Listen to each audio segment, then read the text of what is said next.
ಇದು ಒಂಥರ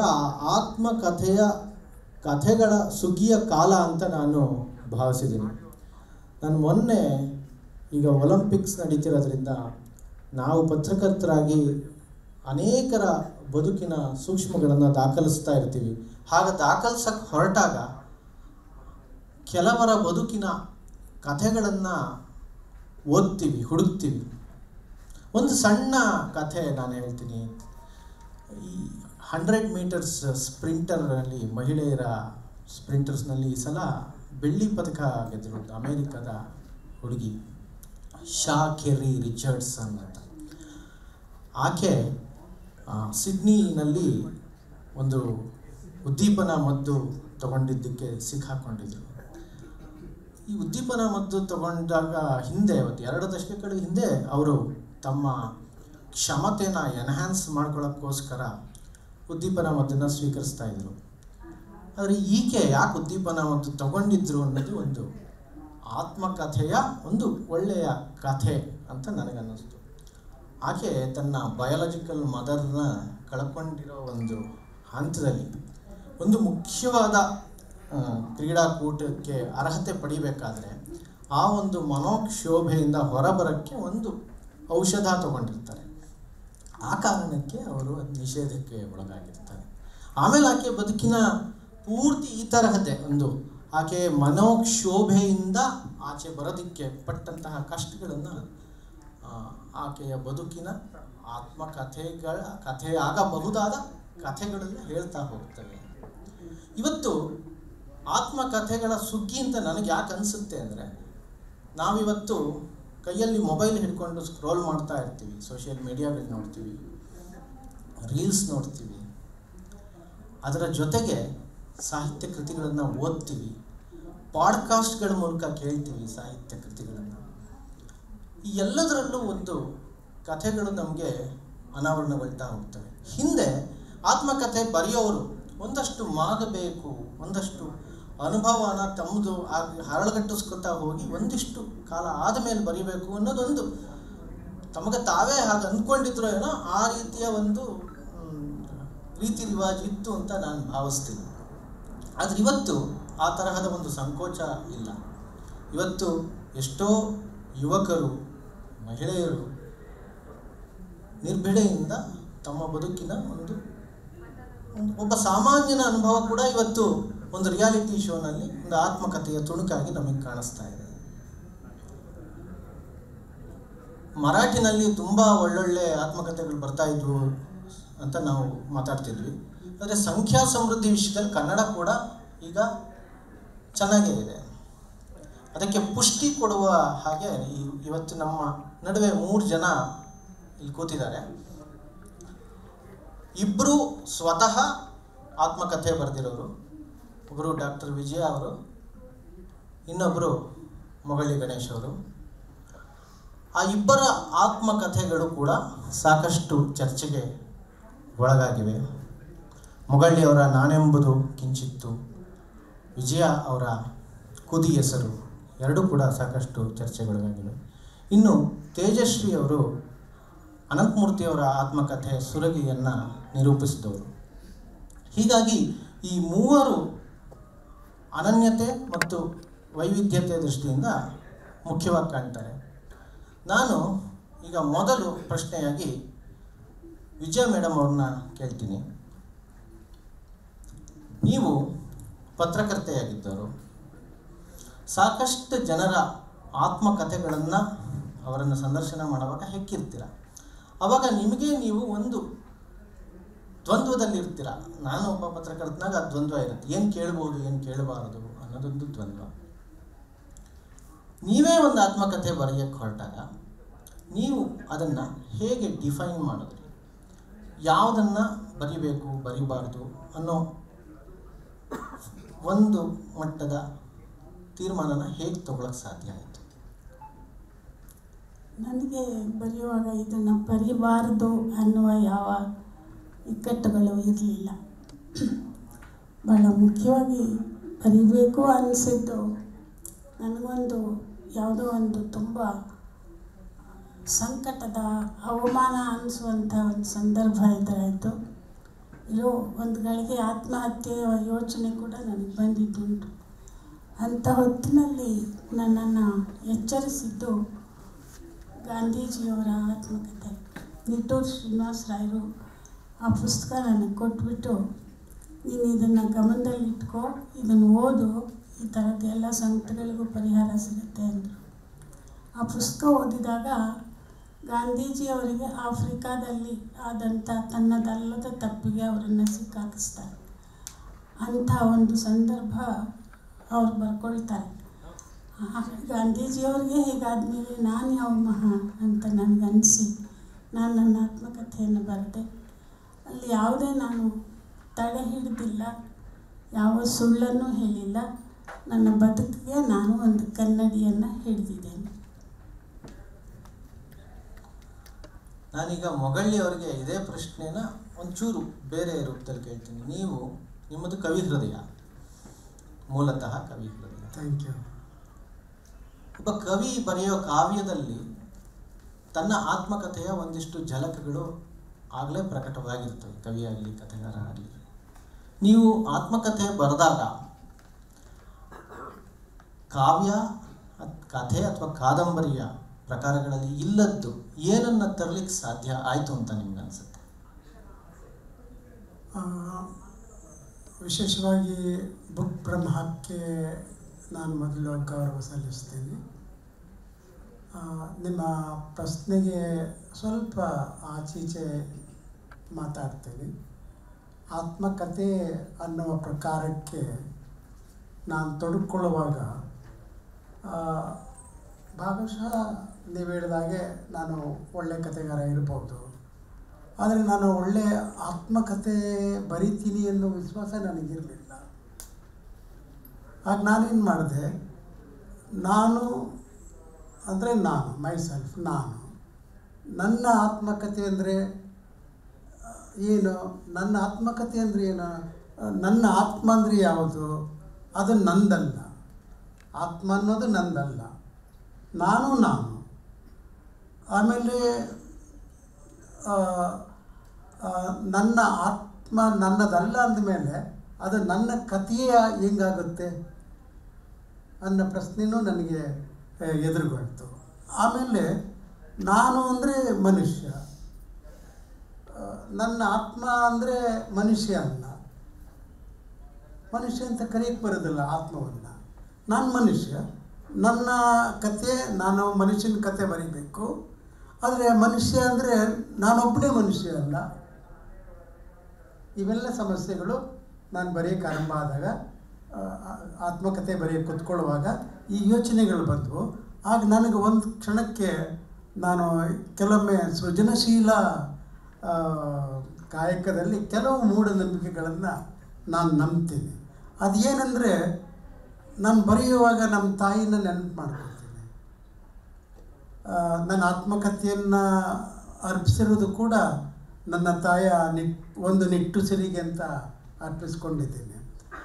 ಆಗ ನನ್ನ ಕಥೆ ಹೇಳು ಅಂತ ನನ್ನ ಮನಸ್ಸಲ್ಲಿ ಬಂದಂಗಾಯಿತು. ಹೌದು, ನಮ್ಮ ತಾಯಿ ಕಥೆ ಹೇಳೋಣ ಅಂತಂದಾಗ ಕಾವ್ಯ, ಕಥೆ, ನಮ್ಮ ಪುರಾಣಗಳು, ನಮ್ಮ ದಿಗ್ವಿಜಯಗಳು, ನಮ್ಮ ಯಶಸ್ಸಿನ ಎತ್ತರ ಇತ್ಯಾದಿ ಈ ಆತ್ಮಕಥೆಯ ಚೌಕಟ್ಟುಗಳು ಬರ್ತವಲ್ಲ, ಅವೆಲ್ಲವನ್ನು ಬಿಟ್ಟು ನಮ್ಮ ತಾಯಿ ಸದಾ ನಿಟ್ಟುಸಿರಲ್ಲಿ ಮೌನದಲ್ಲಿರ್ತಿದ್ರಲ್ಲ, ಅದನ್ನು ಸಾಧ್ಯ ಆದರೆ ನಾನು ಬರೀಬೇಕು ಅನ್ನಿಸ್ತು. ಆ ಅರ್ಥದಲ್ಲಿ ಈ ಆತ್ಮ ಅಂದರೆ ಅದು ಆಗ ನನಗೆ ಅರ್ಥ ಆಯಿತು. ನಮ್ಮ ತಾಯಿ ನನ್ನ ಆತ್ಮ, ಅದು ನನ್ನ ಭಾಷೆ, ಇಷ್ಟು ಅನ್ಬೋದು ಅನಿಸುತ್ತೆ. ತೇಜಶ್ರೀಯವರು ಅನಂತಮೂರ್ತಿಯವರ ಆತ್ಮಕಥೆನ ನಿರೂಪಿಸಿದ್ದು ಇದು ಇನ್ನೊಂದು ಬೇರೆ ಬಗೆಯ ಸವಾಲು. ಒಂದು ಪ್ರಾಬ್ಲಿ ನೀವು ಅವರನ್ನು ಕೇಳಿಕೊಂಡು ನೀವು ಎಡಿಟ್ ಕೂಡ ಮಾಡ್ಕೊತಾ ಹೋಗ್ತೀರಾ ಅಂತ ಭಾವಿಸ್ತೀನಿ. ಆ ಪ್ರಕ್ರಿಯೆ ಇತ್ತಲ್ಲ, ಅದನ್ನು ನಿರೂಪಿಸುವಾಗ ಆ ಪ್ರಕ್ರಿಯೆ ಹೇಗಿತ್ತು ಮತ್ತು ಅದಕ್ಕೊಂದು ಚೌಕಟ್ಟನ್ನು ನೀವು ಆ ಕಾಲಘಟ್ಟದಲ್ಲಿ ಹೇಗೆ ಹಾಕೊಳ್ಳಿಕ್ಕೆ ಸಾಧ್ಯ ಆಯಿತು? ಎಲ್ಲರಿಗೂ ನಮಸ್ಕಾರ. ನಿಜ ಹೇಳಬೇಕಂತಂದರೆ ಚೌಕಟ್ಟು ಅಂತ ಅಂದ್ಕೊಂಡು ನಾವು ಆ ಕೆಲಸವನ್ನು ಮಾಡಲೇ ಇಲ್ಲ. ಮೊದಲಿಗೆ ನಾವು ಅದನ್ನು ಶುರು ಮಾಡಬೇಕು ಅಂತ ಅಂದ್ಕೊಂಡು ಹೊರಟಾಗ ಸರ್ದು ಕಂಡೀಷನ್ ಇದ್ದಿದ್ದು ಒಂದೇ, ಇದನ್ನು ನಾವು ಪ್ರಿಂಟ್ ಮಾಡಬೇಕು ಅಂತ ಹೇಳಿ ಮಾಡಿಕೊಡ್ದು ಅಂತ. ಯಾಕಂದರೆ ನಾವು ಸುಳ್ಳಾಗ್ಬಿಡ್ಬಹುದಾದಂತಹ ಎಲ್ಲ ಸಾಧ್ಯತೆಗಳು ಇರುತ್ತೆ, ಅಪಾಯ ಇರುತ್ತೆ. ಯಾವುದೋ ಒಂದು ಹಂತದಲ್ಲಿ ಸಾಕಾಯಿತು ಅಂತ ಅನಿಸಿದರೆ ನಾವು ಅದನ್ನು ನಿಲ್ಲಿಸೋಕ್ಕೂ ಕೂಡ ಯೋಚನೆ ಮಾಡಬಾರ್ದು ಅಂತ ಹೇಳಿ. ಹಾಗಾಗಿ ಎರಡು ಸೃಜನಶೀಲವಾದ ಮನಸ್ಸುಗಳು ಎದುರು ಬದುರು ಕೂತಾಗ ಉಂಟಾಗಬಹುದಾದಂತಹ ಆ ಒಂದು ಕ್ಷಣದ ದಿವ್ಯ ಅಂತ ನಾವೇನನ್ನು ಕರಿಬಹುದು, ಅದೇ ತನ್ನ ಚೌಕಟ್ಟನ್ನು ನಿರ್ಮಿಸ್ಕೊಳ್ತು ಅಂತ ನಾನು ಅಂದ್ಕೋತೀನಿ. ಮತ್ತು ಒಂದು ನಿಜವಾದ ಕ್ರಿಯೇಟಿವ್ ಯಾವುದೇ ಒಂದು ಆತ್ಮಕಥೆ ಅಂತ ಮಾತ್ರ ಹೇಳ್ತಿರಲಿಲ್ಲ ನಾನು, ಯಾವುದೇ ಕ್ರಿಯೇಟಿವ್ ವರ್ಕ್ ಆದರೂ ಕೂಡ ನೀನೇನೇ ಒಂದು ಚೌಕಟ್ಟನ್ನು ಮಾಡ್ಕೊಂಡು ಕೂತ್ರೂ ಅದು ಆ ಚೌಕಟ್ಟನ್ನು ಮುರಿಯುತ್ತೆ. ಯಾವಾಗ ನಿನ್ನ ತುಡಿತ ಪ್ರಾಮಾಣಿಕವಾಗಿರುತ್ತೆ, ತೀವ್ರವಾಗಿರುತ್ತೆ, ನಾವು ಮಾಡಿಕೊಳ್ಳುವಂಥ ಚೌಕಟ್ಟುಗಳೆಲ್ಲವೂ ಅದು ಹೆಸರಿಗೆ ಮಾತ್ರ ಇರುತ್ತೆ. ಆ ಬರಹವೇ ತನ್ನ ಚೌಕಟ್ಟನ್ನು ಕಂಡುಕೊಳ್ಳುತ್ತೆ ಅಂತ ಅನ್ಸುತ್ತೆ. ಜೇಮ್ಸ್ ಜಾಯ್ಸ್ ಹೇಳ್ತಾನಲ್ಲ ಒಂದು ಮಾತು, ಭವಿಷ್ಯವೆಲ್ಲ ಭೂತಕ್ಕೆ ಧುಮ್ಮಿಕ್ಕುವ ಈ ಗಳಿಗೆಯನ್ನು ಭದ್ರವಾಗಿ ಹಿಡಿದುಕೋ ಅಂತ. ಆ ಅನಂತವನ್ನು ಆ ಕ್ಷಣದಲ್ಲಿ ಹಿಡಿಯುವಂತಹ ಆ ಕ್ರಿಯೇಟಿವಿಟಿಗೆ ನಾವು ಚೌಕಟ್ಟನ್ನು ಮಾಡೋಕ್ಕಾಗತ್ತೆ ಅಂತ ನನಗನ್ಸಲ್ಲ. ನಾನು ಒಬ್ಬ ಕ್ರಿಯೇಟಿವ್ ರೈಟರ್ ಆಗಿ ಇದ್ಕೊಂಡು ಮತ್ತು ಸುರಗಿಯಲ್ಲಿ ಕೂಡ ಅದು ಆಗಲಿಲ್ಲ. ಆದರೆ ನನಗೆ ಅದನ್ನು ಮಾಡುವ ಹೊತ್ತಲ್ಲಿ ಎದುರಾದ ಒಂದು ಸವಾಲನ್ನು ನಾನು ಹೇಳಬೇಕು. ಏನಂತಂದರೆ, ಅನಂತಮೂರ್ತಿಯವರಿಗೆ ಅದನ್ನು ಮಾಡೋ ಹೊತ್ತಿಗೆ ಅದು ನೆನಪುಗಳು ಸ್ವಲ್ಪ ಅದು ಯಾವ ಕಾಲಾವಧಿಯಲ್ಲಿ ಜರುಗಿತು ಅಂತ ಹೇಳಿ ಮತ್ತು ವ್ಯಕ್ತಿಗಳ ಹೆಸರೆಲ್ಲ ಮರೆತು ಹೋಗ್ತಾ ಇತ್ತು ಅವರಿಗೆ. ಆದರೆ ಘಟನೆ ನೆನಪಿರ್ತಾ ಇತ್ತು. ಇದನ್ನೇನು ಮಾಡೋದು, ಹೆಂಗೆ ಮಾಡೋದು ಅಂತ ಗೊತ್ತಾಗ್ತಾ ಇರಲಿಲ್ಲ. ಘಟನೆಯನ್ನು ತುಂಬ ಚೆನ್ನಾಗಿ ನಿರೂಪಿಸ್ಬಿಡೋರು. ಮತ್ತು ಅದನ್ನು ಹುಡುಕಿ ಅವರು, ಯಾಕಂದರೆ ಬಹುಪಾಲು ಎಲ್ಲವುದನ್ನು ಆಟೋಬಯೋಗ್ರಫಿಕ್ ಅಥವಾ ಸುರಗಿಯಲ್ಲಿ ನಾವು ಸೇರಿಸಿರುವ ಬಹುಪಾಲು ಎಲ್ಲವನ್ನೂ ಅವರು ಎಲ್ಲೆಲ್ಲೋ ಚೂರಾಗಿ, ಪ್ರತಿಯೊಬ್ಬ ಸೃಜನಶೀಲ ಲೇಖಕನಿಗೂ ಇದಾಗುವಂಥದ್ದು. ನಮ್ಮೆಲ್ಲ ಬರವಣಿಗೆಯೂ ಕೂಡ ಆಟೋಬಯೋಗ್ರಫಿಕಲ್ ಆದದ್ದೇನೆ ಆಗಿರ್ತದೆ ಅಂತೇಳಿ ಎಲ್ಲವುದು ಎಲ್ಲೆಲ್ಲೋ ಇದ್ದಿದ್ದನ್ನು ನಾವು ಹುಡುಕಿ ಮತ್ತೆ ಅದನ್ನು ಸೇರಿಸ್ಕೊಳ್ಳುವಂಥ ಕೆಲಸವನ್ನು ಮಾಡೋದು. ಇನ್ನೂ ಕೆಲವು ಸರ್ತಿ ಏನಾಗ್ತಾ ಇತ್ತು, ಯಾವುದೋ ರಾತ್ರಿ 8-9 ಗಂಟೆಲಿ ಯಾವಾಗಲೂ ಕಾಲ್ ಮಾಡೋರು. ಅವ್ರಿಗೆ ನೀನು ಬಂದಾಗ ನೆನಪಿಸು, ನನಗೊಂದು ಘಟನೆ ಹೇಳಲಿಕ್ಕಿದೆ ಬಾಲ್ಯದ್ದು ಅಥವಾ ಯಾವುದೋ ಒಂದು ಅಂತ ಹೇಳೋರು. ನಾವು ಮತ್ತೆ ಅಲ್ಲಿಗೆ ಹೋಗಿ ಮರು ಭೇಟಿಯಲ್ಲಿ ನಾವು ಅವ್ರನ್ನ ಕೇಳಲಿಕ್ಕೆ ಹೋದಾಗ, ಹೌದಾ ನನಗೆ ನೆನಪಿಲ್ಲ, ಯಾವುದು ನಮ್ಮ ನೆನಪಲ್ಲಿ ಉಳಿದಿಲ್ವೋ ಅದು ಅಷ್ಟೊಂದು ಮುಖ್ಯವಾದ ಘಟನೆ ಅಂತ ನಾವು ಅಂದ್ಕೋಬಾರ್ದು ಬಿಡು ಅಂತ ಅನ್ನೋರು. ನನಗೆ ಅವ್ರು ಹಂಗೆ ಹೇಳುವಾಗ, ಇವರು ಇದನ್ನು ನನಗೆ ಹೇಳ್ತಾ ಇದ್ದಾರಾ, ಅವರೇ ಹೇಳ್ಕೊತಾ ಇದ್ದಾರಾ ಅಂತ ಒಂದು ಅನುಮಾನ ಆಗೋದು. ಈಗ 50 ವರ್ಷಕ್ಕೆ ತಲುಪ್ತಾ ಇರುವಂತಹ ನಾನು, ನನ್ನ ನೆನಪು ಕೂಡ ಟಕಾಟಿಕ್ಕಿ ಆಡ್ತಾ ಇರುವಾಗ ಅವ್ರು ಎಷ್ಟು ಚೆನ್ನಾಗಿ ಹೇಳಿದ್ರಲ್ಲ, ಬಹುಶಃ ಅವರು ನನ್ನನ್ನು ಇನ್ನೇನಕ್ಕೋ ಒಂದು ಸಿದ್ಧ ಮಾಡಿದ್ರಾ ಅಂತ ಈಗ ನನಗಂತ ಅನ್ಸುತ್ತೆ.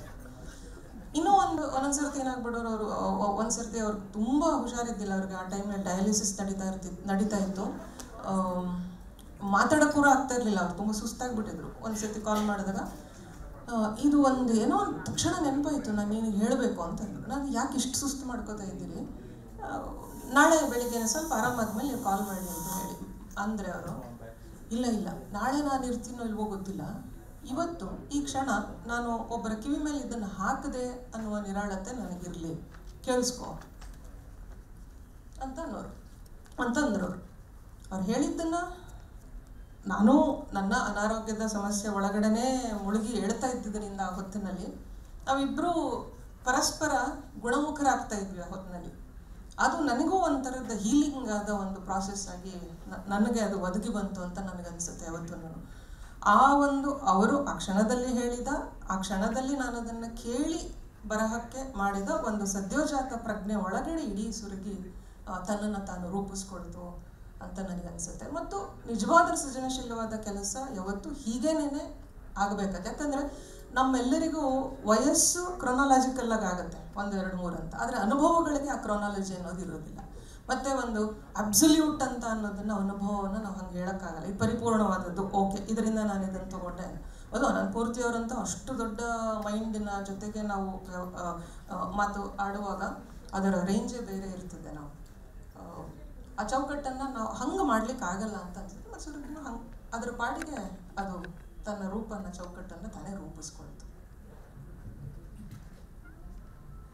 ಮೊಗಳ್ಳಿಯವರಿಗೆ ನಿಮ್ಮ ಆತ್ಮಕಥೆ ಬರೆದ್ರಿ, ಮುಗಿಸಿದ್ರಿ, ಚರ್ಚೆ ಆಯ್ತೆಲ್ಲ ಸರಿ.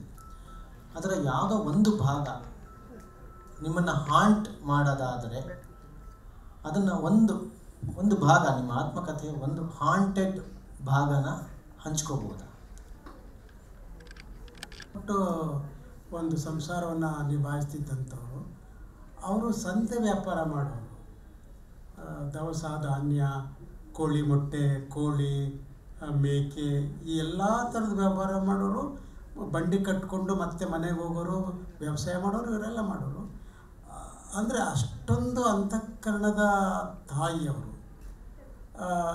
ನಮ್ಮ ತಾಯಿ ತೀರ್ಕೊಂಡಿದ್ದಕ್ಕೆ ಹಳ್ಳಿಯ ಅವ್ರ ಮಾತು ಇವ್ರ ಮಾತು ಬಂದು ನನ್ನ ಬಾಯಲ್ಲಿ ಮಾತು ಬಂದಿದ್ದರಿಂದ, ನಿನ್ನ ಬಾಯಲ್ಲಿ ಬಂದಿದ್ದರಿಂದ ನನ್ನ ಮಗಳನ್ನ ಕೊಲ್ಲಬೇಕಾಯಿತು ಅವಳ ಗಂಡನೇ, ಆದ್ದರಿಂದ ನೀನೇ ನನ್ನ ಮಗಳನ್ನು ಕೊಲ್ಲೋದಕ್ಕೆ ದಾರಿ ಮಾಡಿದ್ದು ಅಂಥೇಳಿ ಅತ್ಯಂತ ಪ್ರೀತಿಯಿಂದ ನನ್ನನ್ನು ಕಾಪಾಡ್ತಿದ್ದಂಥ ಅಜ್ಜಿ ನನ್ನನ್ನು ಕೊಂದು ಬಿಡೋದಕ್ಕೆ ಕಠೋರವಾದ ತೀರ್ಮಾನ ತಗೊಂಡು ಒಂದು ಸಂತೆ ಒಳಗೆ, ಆ ಸಂದರ್ಭ ಒಂದು 2 ನಿಮಿಷದಲ್ಲಿ ಹೇಳ್ತೀನಿ. ಒಂದು ಹಳ್ಳಿ ಸಂತೆ ಎಲ್ಲ ನಡೀತಿರ್ತದೆ. ಒಬ್ಬಳೇ ವ್ಯಾಪಾರ ಇಲ್ಲದೆ, ಸಂತೆ ಅಂದರೆ ಸಣ್ಣ ಪುಟ್ಟ ಸಂತೆ ಏನಂತದ್ದು. ಅಲ್ಲಿ ಒಬ್ಬಳೆ ಕೂತಿದ್ದಾಗ ನಮ್ಮಪ್ಪ ನನಗೆ ಕತ್ತು ಮುರಿದಷ್ಟಂತೆ ಒಡೆದು ನಿನ್ನ ಮನೆ ಬಿಟ್ಟು ಓಡೋಗಂತ ಕಳಿಸಿರ್ತಾನೆ. ನಾನು ಆ ಸಂತೆಗೆ ಬರ್ತೀನಿ, ನನಗೆ ಗೊತ್ತಿರ್ತದೆ ನಮ್ಮ ಅಜ್ಜಿ ಅಲ್ಲಿರ್ತಾರೆ ಅಂತ. ಬಂದರೆ ನಮ್ಮ ಅಜ್ಜಿ ಮಾತಾಡಿಸ್ತೇ ಇದ್ದಾದರೂ ಅವಳ ಗಮನ ಸೆಳಿತೀನಿ. ಇಲ್ಲೆಲ್ಲ ಊದೋಗಿರ್ತದೆ, ಕಣ್ಣು ಇಲ್ಲೆಲ್ಲ ಕೆಂಪಾಗಿರ್ತದೆ. ಏನೋ ಕಣ್ಣೆ ತೋರಿಸ್ತೆ. ಸಂಜೆ ಹೊತ್ತಿಗೆ ಇಡೀ ಸಂತೆ ಮುಗಿಸಿ ಎಲ್ಲ ಜನ ಹೊರಟೋಗುವಾಗ ಕೊನೆಯಲ್ಲಿ ಈ ಸಂತೆ ಮುಗಿದಾಗ ಇವನು ಸಂತೆ ಮುಗಿಸ್ಬಿಡೋಣ ಅನ್ನೋ ಥರದಲ್ಲಿ ನನಗೆಲ್ಲ ತಿಂಡಿ ತಕ್ಕೊಟ್ಟು ಬಾಯಿಗೆ ತಿನ್ನು ಎಷ್ಟು ತಿನ್ನು ಅಂತ ತಿನ್ನಿಸಿ ಜೇಬಿಗೆಲ್ಲ ಹಾಕಿ, ಒಂದು ಬ್ಯಾಗಿಗೆಲ್ಲ ಹಾಕಿ ಕರ್ಕೊಂಡೋಗಿ ಮರೆಯಲ್ಲಿ ಇನ್ನು ಕತ್ತು ಮುರಿದು ಬಿಡಬೇಕು. ಅಷ್ಟೊತ್ತಿಗೆ ಯಾರೋ ಬಂಡಿಯಲ್ಲಿ ಬಂದು ಅವಳಿಗೆ ಅವರೆಲ್ಲ ಪರಿಚಯದವರು, ಏನು ಮಾಡ್ತಿದ್ದೆ ಬಿಡು, ಅದು ಪಾಪಿ ಹೋಗಲಿ ಅಂತ ಬಿಡಿಸಿದ್ರು. ಅದು ನಂಗೆ ತುಂಬ, ನಾನು ಈಗಲೂ ಕಷ್ಟ ಅದನ್ನು. ಇಂಥ ತುಂಬ ಇವೆ, ಬಟ್ ಈ ಕ್ಷಣಕ್ಕೆ ನನಗೆ ನೆನಪಾಗಿದ್ದು, ಅಷ್ಟು ಪ್ರೀತಿಯ ತಾಯಿಯಲ್ಲಿ ನನ್ನನ್ನು ಕೊಂದುಬಿಡ್ತಿದ್ಲಲ್ಲ ಅಂತ ಅವಳು ಯಾವಾಗಲೂ ನೆನಪು ಮಾಡ್ಕೋತಾ ಇರ್ತೀನಿ ನಾನು. ಅಜ್ಜಿಯ ತೀವ್ರ ಉದ್ಘಟನೆಯ ಪ್ರೀತಿಯೇ ಅದನ್ನು ಪ್ರೀತಿನೇ ಅಲ್ಲ. ಈ ಮಗನ ಮುಂದೆ ಇನ್ನೇನೋ ನೋಡೋದಕ್ಕಿಂತ ನೋಡದೇ ಇರೋದು ಅಂತ ಯೋಚಿಸಿರ್ಬಹುದೇ? ಅದನ್ನೂ ಒಂದು ಸ್ಥಿತಿ. ಇನ್ನು ಇದು ನನ್ನ ಮಗಳ, ಯಾಕಂದರೆ ಅವಳು ಹೇಳ್ತಿದ್ದಿದ್ದು, ಅದಕ್ಕೆ ಮುಂಚಿತವಾಗಿ ಇನ್ನೊಂದು ಬೇರೆ ಸಂದರ್ಭ ಬರ್ತದೆ. ನನ್ನನ್ನು ನಮ್ಮ ತಾಯಿಯ ಚಿತೆಯ ಮೇಲೇ ಬಿಸಾಡಿ ಸಾಯಿಸ್ಬಿಡೋಣ, ಇಲ್ಲೇ ಮಗಳ ಜೊತೆಲೆ ಇವನನ್ನು ಸಾಯಿಸ್ಬಿಡೋಣ ಅನ್ನೋ ಸಂದರ್ಭ ಬಂದಾಗ ನಮ್ಮ ಅಜ್ಜಿ ತಡೆದಿರ್ತಾಳಲ್ಲಿ. ಇಲ್ಲ, ನನ್ನ ಮಗಳ ಥರ ಕಾಣಿಸ್ತಾನೆ ಅವನು. ಅವನ ತುಟಿ, ಕಣ್ಣು, ಅಲ್ಲು ನನ್ನ ಮಗಳು ಇಲ್ಲಿವೆ, ಇಲ್ಲಿ ಇವನು ಉಳ್ಕೊಳ್ಳಿ ಅಂತ ಉಳಿಸಿರ್ತಾಳೆ. ಬಟ್ ಇನ್ನೊಂದು ಸಂದರ್ಭಕ್ಕೆ ಇವನು ಬೇಡ ಅಂತ ಕೊಲ್ಲೋ ಸ್ಥಿತಿಗೆ ಬಂದ್ಬಿಟ್ಟ. ಅದು ಕೂಡ ಪ್ರೀತಿಯ ಉತ್ಕಟತೆ ಇರ್ಬೋದಾ? ಮುಂದೆ ಇನ್ನು ನೋಡಬಾರ್ದು ಅನ್ನೋದೇನಾದ್ರು ಅಂದರೆ ಬೇಡ, ಈ ದುಃಖನೇ ಬೇಡ ಅನ್ನೋ ಥರದ್ದು ಸಂವಾದ ಈಗ ಬೇಡ ಸರ್. ಆಮೇಲೆ ಟೈಮ್ ಉಳಿದ್ರೆ ಇದು ಮಾಡೋಣ. ಮಧ್ಯ ಇಂಟ್ರಪ್ಟ್ ಆದರೆ ಡಿಬೇಟ್ ಆಗಿದೆ. ಮೇಡಮ್, ನೀವು ಈಗ ಒಂದು ಆತ್ಮಕಥೆ ಬರೆಯುವಾಗ ಒಂದಿಷ್ಟು ನಮಗೆ ಆದ ನಮ್ಮ ಹಿನ್ನೆಲೆ ಕೆಲವು ಒಂದು ಟ್ಯಾಗ್ಗಳನ್ನು ಇಟ್ಟಿರ್ತಾರೆ. ನೀವು ಪತ್ರಕರ್ತೆ, ಇನ್ನೊಂದು ಕಡೆ ಮಹಿಳೆ. ಆತ್ಮಕಥೆ ಬರೆದಾಗ ಅದೇ ಒಂದು ನಿಮಗೆ ಲಿಮಿಟೇಷನ್ ಅಂತೇನಾರ ಅನಿಸಿತ್ತಾ, ಅಥವಾ ಅದನ್ನು ಮೀರಲಿಕ್ಕೆ ನಿಮಗೆ ಹೇಗೆ ಸಾಧ್ಯ ಆಯಿತು? ಮಿತಿ ಇಲ್ಲ, ನನಗೆ ಮಿತಿ ಅನ್ನೋದು ಇತಿ ಮಿತಿ ಅನ್ನೋದೇನು ಇರಲಿಲ್ಲ. ಬದುಕನ್ನು ಅನಾವರಣಗೊಳಿಸಿ ಬಹಳ ಸಲ ಅನಿಸುತ್ತೆ, ನಾವು ಗತವನ್ನು ಬೆತ್ತಲುಗೊಳಿಸ್ತಿರ್ತೀವ ಅಥವಾ ಆ ಗತವನ್ನು ನಾವು ನಿರೂಪಣೆ ಮಾಡ್ತಿರ್ತೀವ. ನಾವು ಬರೆಯುವಂಥ ಆತ್ಮಚರಿತ್ರೆಗಳು ಚರಿತ್ರೆನ ಸಾಹಿತ್ಯನ ಯಾವ ಕ್ಯಾಟಗರಿಗೆ ಸೇರಿಸ್ಬೇಕು ಅನ್ನೋದು ನನಗಿನ್ನೂ ಹೊರಟಿಲ್ಲ. ಆದರೆ ಮನಸ್ಸಿನೊಳಗಡೆ ಏನು ನಮ್ಮ ಬದುಕಿನ ಚಿತ್ರಗಳು ಮೂಡ್ತಾ ಹೋಗ್ತಾವೋ ಅವನ್ನ ಹಾಗೆ ದಾಖಲಿಸೋ ಕೆಲಸ ನಾನು ಮಾಡಿದ್ದೀನಿ. ಮತ್ತು ಎಲ್ಲಿಯೂ ನಾನು ಸುಳ್ಳುಗಳನ್ನು ಹೇಳಿಲ್ಲ ಅನ್ನೋ ಆತ್ಮತೃಪ್ತಿ ನನಗೆ ಇದೆ. ಮತ್ತು ನಾನು ಯಾವುದನ್ನು ಮಿತಿ ಹಾಕ್ಕೊಂಡಿಲ್ಲ. ಅದರ ಮೊದಲನೇದರಲ್ಲಿ ನನಗೆ ಎರಡನೆಯ ಭಾಗ ಬರೆಯುವಾಗ ಆ ಮಿತಿಗಳ ಸ್ಪಷ್ಟತೆ ಅರ್ಥ ಆಗ್ತಾಯಿದೆ. ಎಲ್ಲಿ ಯಾರನ್ನು ನೋಯಿಸಬಾರ್ದು ಅನ್ನುವ ಮನಸ್ಥಿತಿ ಇರುವಾಗ ಇನ್ನೊಬ್ಬರ ಹೆಸರನ್ನು ತಗೊಳ್ಳೋದಕ್ಕೆ ಹಿಂದೇಟಾಗ್ತೀನಿ. ಅಂದರೆ ಅವರಿಂದ ನನಗೆ ಅನ್ಯಾಯ ಆಗಿರ್ಬೋದು, ಆದರೆ ಅವರುಗಳು ಇಲ್ಲದೇ ಇದ್ದಾಗ ಅವರ ಕುಟುಂಬಸ್ಥರಿಗಾಗುವ ನೋವು ಇದೆಯಲ್ಲ, ಅದು ತಪ್ಪು, ನಾನು ಅದನ್ನು ಹೇಳಬಾರ್ದು ಅನ್ನುವ ಲೆಕ್ಕಾಚಾರ. ಹಾಗಾಗಿ ಎಲ್ಲೋ ಒಂದು ಮಿತಿ ಹಾಕ್ಕೊಳ್ಳೋದ್ರಿಂದಲೇ ನಾನು ಎರಡನೇ ಭಾಗ ನಿಧಾನ ಆಗ್ತಾಯಿದೆ ಅಂತ ಅನಿಸುತ್ತೆ. ಹೀಗೆ ಅನೇಕ ಇತಿ ಮಿತಿಗಳು ಇದೆ ಅಂದ್ಕೊಂಡ್ರೆ ಇದೆ, ಇಲ್ಲ ಅಂದ್ಕೊಂಡ್ರೆ ಇಲ್ಲ. ನೀವು ಒಂದಷ್ಟು ಸಾಂಸ್ಕೃತಿಕ ಮನಸ್ಸುಗಳನ್ನು ಮಾತಾಡಿಸಿದ್ದೀರ. ಒಂದು ಕೆಲವು ಟೀಕೆಗಳಿರ್ತವೆ. ಆತ್ಮಕಥೆ ವಿಷಯಕ್ಕೆ ಬಂದಾಗ ಅನಾತ್ಮಕತೆ ಅನ್ನೋ ಒಂದು ಟೀಕೆ ಕೇಳಿಬರ್ತಿತ್ತು. ಈ ಅನಾತ್ಮಕಥೆ ಫಿಲಾಸಫಿಕಲ್ ಆಗಿ ಹೇಳೋದಾದರೆ ಅದನ್ನು ನೀವು ಆತ್ಮಕಥೆ ಅನಾತ್ಮಕತೆ ನೀವು ಯಾರ್ಯಾರನ್ನ ಮಾತಾಡಿಸಿದಾಗ ಒಂದಿಷ್ಟು ಸಾಂಸ್ಕೃತಿಕ ಚಹರೆಗಳನ್ನು, ಅವೆರಡರ ನಡುವಿನ ಒಂದು ಎಳೆ ಇರುತ್ತಲ್ಲ, ಅದನ್ನು ಹೇಗೆ ಗುರುತಿಸ್ಲಿಕ್ಕೆ ಸಾಧ್ಯ ಆಯಿತು? ಅನಾತ್ಮಕತೆ ಅಥವಾ ಆತ್ಮಕತೆ ಇವೆರಡರ ನಡುವಿನ ವ್ಯತ್ಯಾಸ ಇದೆಯಲ್ಲ, ನೀವೊಬ್ಬ ನಿರೂಪಕಿಯಾಗಿ ಹೇಗೆ ಡಿಫೈನ್ ಮಾಡ್ತೀರಾ ಇದು ಒಂದು ಆತ್ಮ ಅನ್ನೋದು ಅಂದರೆ ಇಂಗ್ಲೀಷಿನ ಆಟೋಬಯೋಗ್ರಫಿಯನ್ನು ನಾವು ಕನ್ನಡಕ್ಕೆ ತುಂಬ ಸರಳಿ ಅಥವಾ ಅನುವಾದ ಮಾಡಿಕೊಂಡು ಆತ್ಮಕಥೆ ಅಂತ ಮಾಡ್ಕೊಂಡಿದ್ದೀವಿ. ಬಟ್ ಕನ್ನಡದ ಕಾಂಟೆಕ್ಸ್ಟ್ ಒಳಗಡೆ ಆತ್ಮ ಅನ್ನೋದಕ್ಕೆ ಅದು ಬೇರೆಯೇ ಅರ್ಥಗಳು, ಅರ್ಥ ಸಾಧ್ಯತೆಗಳು ಇರೋದರಿಂದ, ಮತ್ತು ಒಬ್ಬ ಸಾಹಿತ್ಯದ ವಿದ್ಯಾರ್ಥಿಯಾಗಿ ನನಗನ್ನಿಸೋದು ಒಂದು ಆತ್ಮಕಥೆಯ ಆತ್ಮ ಇರಬಹುದು, ಕವಿತೆಯ ಆತ್ಮ ಇರಬಹುದು, ಕಥೆಯ ಆತ್ಮ ಇರಬಹುದು. ಅದು ಸಾಧ್ಯ ಆಗೋದು ಅಥವಾ ಆತ್ಮ ಅನ್ನೋದು ಒಂದು ಬರವಣಿಗೆನಲ್ಲಿ ಮಿಡಿಯೋಕ್ಕೆ ಸಾಧ್ಯ ಆಗುವಂಥದ್ದು ಭಾಷೆಯಿಂದ. ನೀನು ಘಟನೆಯನ್ನು ಹೇಳೋದು ನಿನ್ನ ಪ್ರಾಮುಖ್ಯತೆಯೋ ಅಥವಾ ಘಟನೆಯ ಮೂಲಕ ತೋರ್ಪಡುವ ಬದುಕಿನ ಒಂದು ವಿವೇಕವನ್ನು ಮುಟ್ಟೋದು ನಿನ್ನ ಉದ್ದೇಶವ? ಇದು ಯಾವುದೇ ಬರವಣಿಗೆಯನ್ನು ನಾವು ಓದುವ ವಿಚಾರದಲ್ಲೂ ಈ ಪ್ರಶ್ನೆ ನಿಜ, ಬರವಣಿಗೆ ವಿಚಾರದಲ್ಲೂ ಇದು ನಿಜ. ಒಂದು ಆತ್ಮ ಬಂದು ಸೇರ್ಕೊಳ್ಳೋದೊಂದು ಬರಹಕ್ಕೆ ಅಂತಂದರೆ ಅದು ತುಂಬ ತೀವ್ರವಾದ ಅಥವಾ ನೀನು ಈ ಮೈ ಮತ್ತು ಮನಸ್ಸು ಹೇಗೆ ನಮಗೆ ಕಾಣದಾಗ ಒಂದು ಕಡೆಗೆ ಸೇರ್ಕೊಂಡು ಬಿಟ್ಟಿದ್ದಾವೋ, ಯಾವುದರಿಂದ ನೀವು ಬೇರ್ಪಡಿಸೋಕ್ಕೆ ಸಾಧ್ಯ ಇಲ್ವೋ, ಹಾಗೆ ಆ ನಮ್ಮ ಬದುಕಿನ ಅನುಭವದ ಜೊತೆ, ಅದರ ತೀವ್ರತೆಯ ಜೊತೆ, ಅದರ ಪ್ರಾಮಾಣಿಕತೆಯ ಜೊತೆ ಭಾಷೆ ಬೆರೆತಾಗ ಮಾತ್ರ ಅದಕ್ಕೊಂದು ಆತ್ಮ ಅನ್ನೋದು ಬರುತ್ತೆ. ಇಲ್ಲ ಅಂತಂದರೆ ನಾವು ಬರೀ ಕೇವಲ ಘಟನೆಯನ್ನು ಚಪ್ಪರಿಸೋದಕ್ಕಾಗಿ ಓದ್ತಾ ಇರ್ತೀವಿ, ಅಥವಾ ಆ ಘಟನೆಯನ್ನು ಹೇಳಬೇಕು ಅನ್ನುವ ನನ್ನದೇನೋ ಒಂದು ಒಳಗಡೆಯ ಸಮಸ್ಯೆ ಇರ್ಬೋದು, ಅದಕ್ಕಾಗಿ ನಾನು ಹೇಳ್ತಾ ಇರ್ತೀನೇನೋ ಅಂತ ಅನಿಸುತ್ತೆ. ಇದು ನೀವು ಪ್ರಶ್ನೆಯನ್ನು ಎತ್ತಿರೋದ್ರಿಂದಾಗಿನೇ ನಾನು ಇದನ್ನು ಮುಂದುವರಿಸಿ, ಈ ನರೇಟಿವ್ನ ನಾನು ಮುಂದುವರಿಸಿ ಕನ್ನಡದಲ್ಲಿ ಈಗ ನಾವು ಒಂದು ಪುಸ್ತಕವನ್ನು ಯಾವ ಕಾರಣಕ್ಕಾಗಿ ನಾವು ಅದನ್ನು ಓದ್ತೀವಿ? ಸಾಹಿತ್ಯಿಕ ಕಾರಣಕ್ಕಾಗಿ ಓದ್ತೀವ, ಸಾಮಾಜಿಕ ಕಾರಣಕ್ಕಾಗಿ ಓದ್ತೀವ, ರಾಜಕೀಯ ಕಾರಣಕ್ಕಾಗಿ ಓದ್ತೀವ ಒಂದು ಸಾಹಿತ್ಯ ಕೃತಿಯನ್ನು ಅನ್ನೋ ಪ್ರಶ್ನೆಯನ್ನು ನಮಗೆ ಎತ್ಕೊಂಡ್ರೆ, ಒಂದು ಇಡೀ ಪೀಳಿಗೆ ನಾವು ಇವತ್ತು ಹೇಗೆ ರೆಸ್ಪಾಂಡ್ ಮಾಡ್ತಾ ಇದ್ದೀವಿ ಒಂದು ಲಿಟರರಿ ಟೆಕ್ಸ್ಟ್ಗೆ ಅನ್ನೋದನ್ನು ನಾವು ನೋಡಿದ್ರೆ, ನಮಗಿದು ಒಂದು ಕವಿತೆಯಲ್ಲಿ ನಮಗೆ ರಾಜಕೀಯ ಇರಬೇಕು, ಒಂದು ಕವಿತೆಯಲ್ಲಿ ಜಾತಿ ಇರಬೇಕು, ಒಂದು ಕವಿತೆಯಲ್ಲಿ ಲಿಂಗ ಇರಬೇಕು, ಒಂದು ಕವಿತೆಯಲ್ಲಿ ಇನ್ನೇನೋ ಇರಬೇಕು. ಆದರೆ ಇವೆಲ್ಲವನ್ನೂ ಎಕ್ಸ್ಪ್ರೆಸ್ ಮಾಡುವ ಭಾಷೆ ಅದರಲ್ಲಿ ಇದೆಯಾ ಅನ್ನೋ ಪ್ರಶ್ನೆಯನ್ನು ಹಾಕ್ಕೊಂಡ್ರೆ ಈ ನಿಟ್ಟಿನಲ್ಲಿ ನಾವು ಒಂದು ಲಿಟರರಿ ಟೆಕ್ಸ್ಟನ್ನು ಓದ್ತಾ ಇದ್ದೀವಾ, ಅಪ್ರೋಚ್ ಮಾಡ್ತಾ ಇದ್ದೀವಾ? ಇಲ್ಲ. ಹಾಗಾದಾಗ ಅದರ ಆತ್ಮವೇ ಇಲ್ಲದಿರುವಂಥದ್ದನ್ನು ನಾವು ಏನು ಓದ್ತಾ ಇದ್ದೀವಿ? ಭಾಷೆ ಅನ್ನ ಕೊಡುತ್ತೆ, ಭಾಷೆ ಚಿನ್ನ ಕೊಡುತ್ತೆ, ಇನ್ನೊಂದು ಕೊಡುತ್ತೆ, ಎಲ್ಲವನ್ನೂ ಹೇಳ್ತೀವಿ. ಭಾಷೆ ಕೊಡುವ ಸುಖವನ್ನು, ಆ ಸುಖಕ್ಕಾಗಿ ನಾನೊಂದು ಕವಿತೆಯನ್ನು ನಾನು ಓದ್ತೀನಿ, ಆ ಸುಖಕ್ಕಾಗಿ ನಾನು ಕವಿತೆಯನ್ನು ಬರೀತೀನಿ, ಆ ಸುಖಕ್ಕಾಗಿ ನಾನು ಈ ಘಟನೆಯನ್ನು ನಿರೂಪಿಸ್ತೀನಿ ಅಂತ ಹೇಳಬಲ್ಲ ಮನಸ್ಸು ನಮ್ಮ ನಡುವೆ ಇವತ್ತಿದ್ದವ? ಒಂದು ಗೂಟ ಮಾಡ್ಕೊಂಡಿದ್ದೀವಿ ನಾವು, ಆ ಗೂಟಕ್ಕೆ ತಗೊಂಬಂದು ಎಲ್ಲನೂ ತಗೊಂಬಂದು ಸಿಕ್ಕಿಸ್ತಾ ಇದ್ದೀವಿ.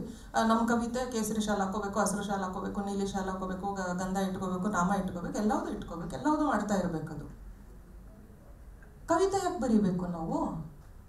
ಆತ್ಮಕಥೆ ಯಾಕೆ ಬರೀಬೇಕು ನಾವು? ಕಥೆ ಯಾಕೆ ಬರೀಬೇಕು ನಾವು? ಬೇರೆ ಏನೋ ಮಾಡ್ಕೊಂಡಿರ್ಬೋದಲ್ಲ. ಅಂದರೆ ಪೂರ ಪಲ್ಲಟ ಆಗ್ಬಿಟ್ಟಿದೆ ನಮ್ಮ ನೋಟ ಕ್ರಮದಲ್ಲೇನೇನೆ ಆಗಿರುವ ಪಲ್ಲಟವನ್ನು. ಇದು ಒಂದು ದೊಡ್ಡ ಅಪಾಯ. ನನ್ನನ್ನು ಕೇಳಿದ್ರೆ ಇದು ಸಾಹಿತ್ಯದ ಓದಿಗೆ ಮತ್ತು ಬರಹಕ್ಕೆ ಇದು ಒಂದು ಅಪಾಯ. ನಾವು ಇನ್ನೊಂದರ ನಿರೀಕ್ಷೆಗೆ ನಾವೇನನ್ನೋ ತುಂಬ್ತಾ ಇದ್ದೀವಲ್ಲ, ಬರೆಯಕ್ಕೆ ಹೋಗ್ತಾ ಇದ್ದೀವಲ್ಲ, ಮಾಡಕ್ಕೆ ಹೋಗ್ತಾ ಇದ್ದೀವಲ್ಲ. ಇಲ್ಲಿ ನಮ್ಮ ಆತ್ಮ ಕಳೆದೋಗಿದೆ. ಓದುವವರ ಆತ್ಮವೂ ಕಳೆದೋಗಿದೆ, ಬರೆಯುವವರ ಆತ್ಮವೂ ಕಳೆದೋಗಿದೆ ಅಂತ ನನಗನ್ಸುತ್ತೆ. ಒಂದು ಆತ್ಮಕಥೆ ವಿಷಯಕ್ಕೆ ಮಾತ್ರ. ಈಗ ಒಂದು ಘಟನೆಯನ್ನು ನಾನು ಹೇಳ್ತೀನಿ.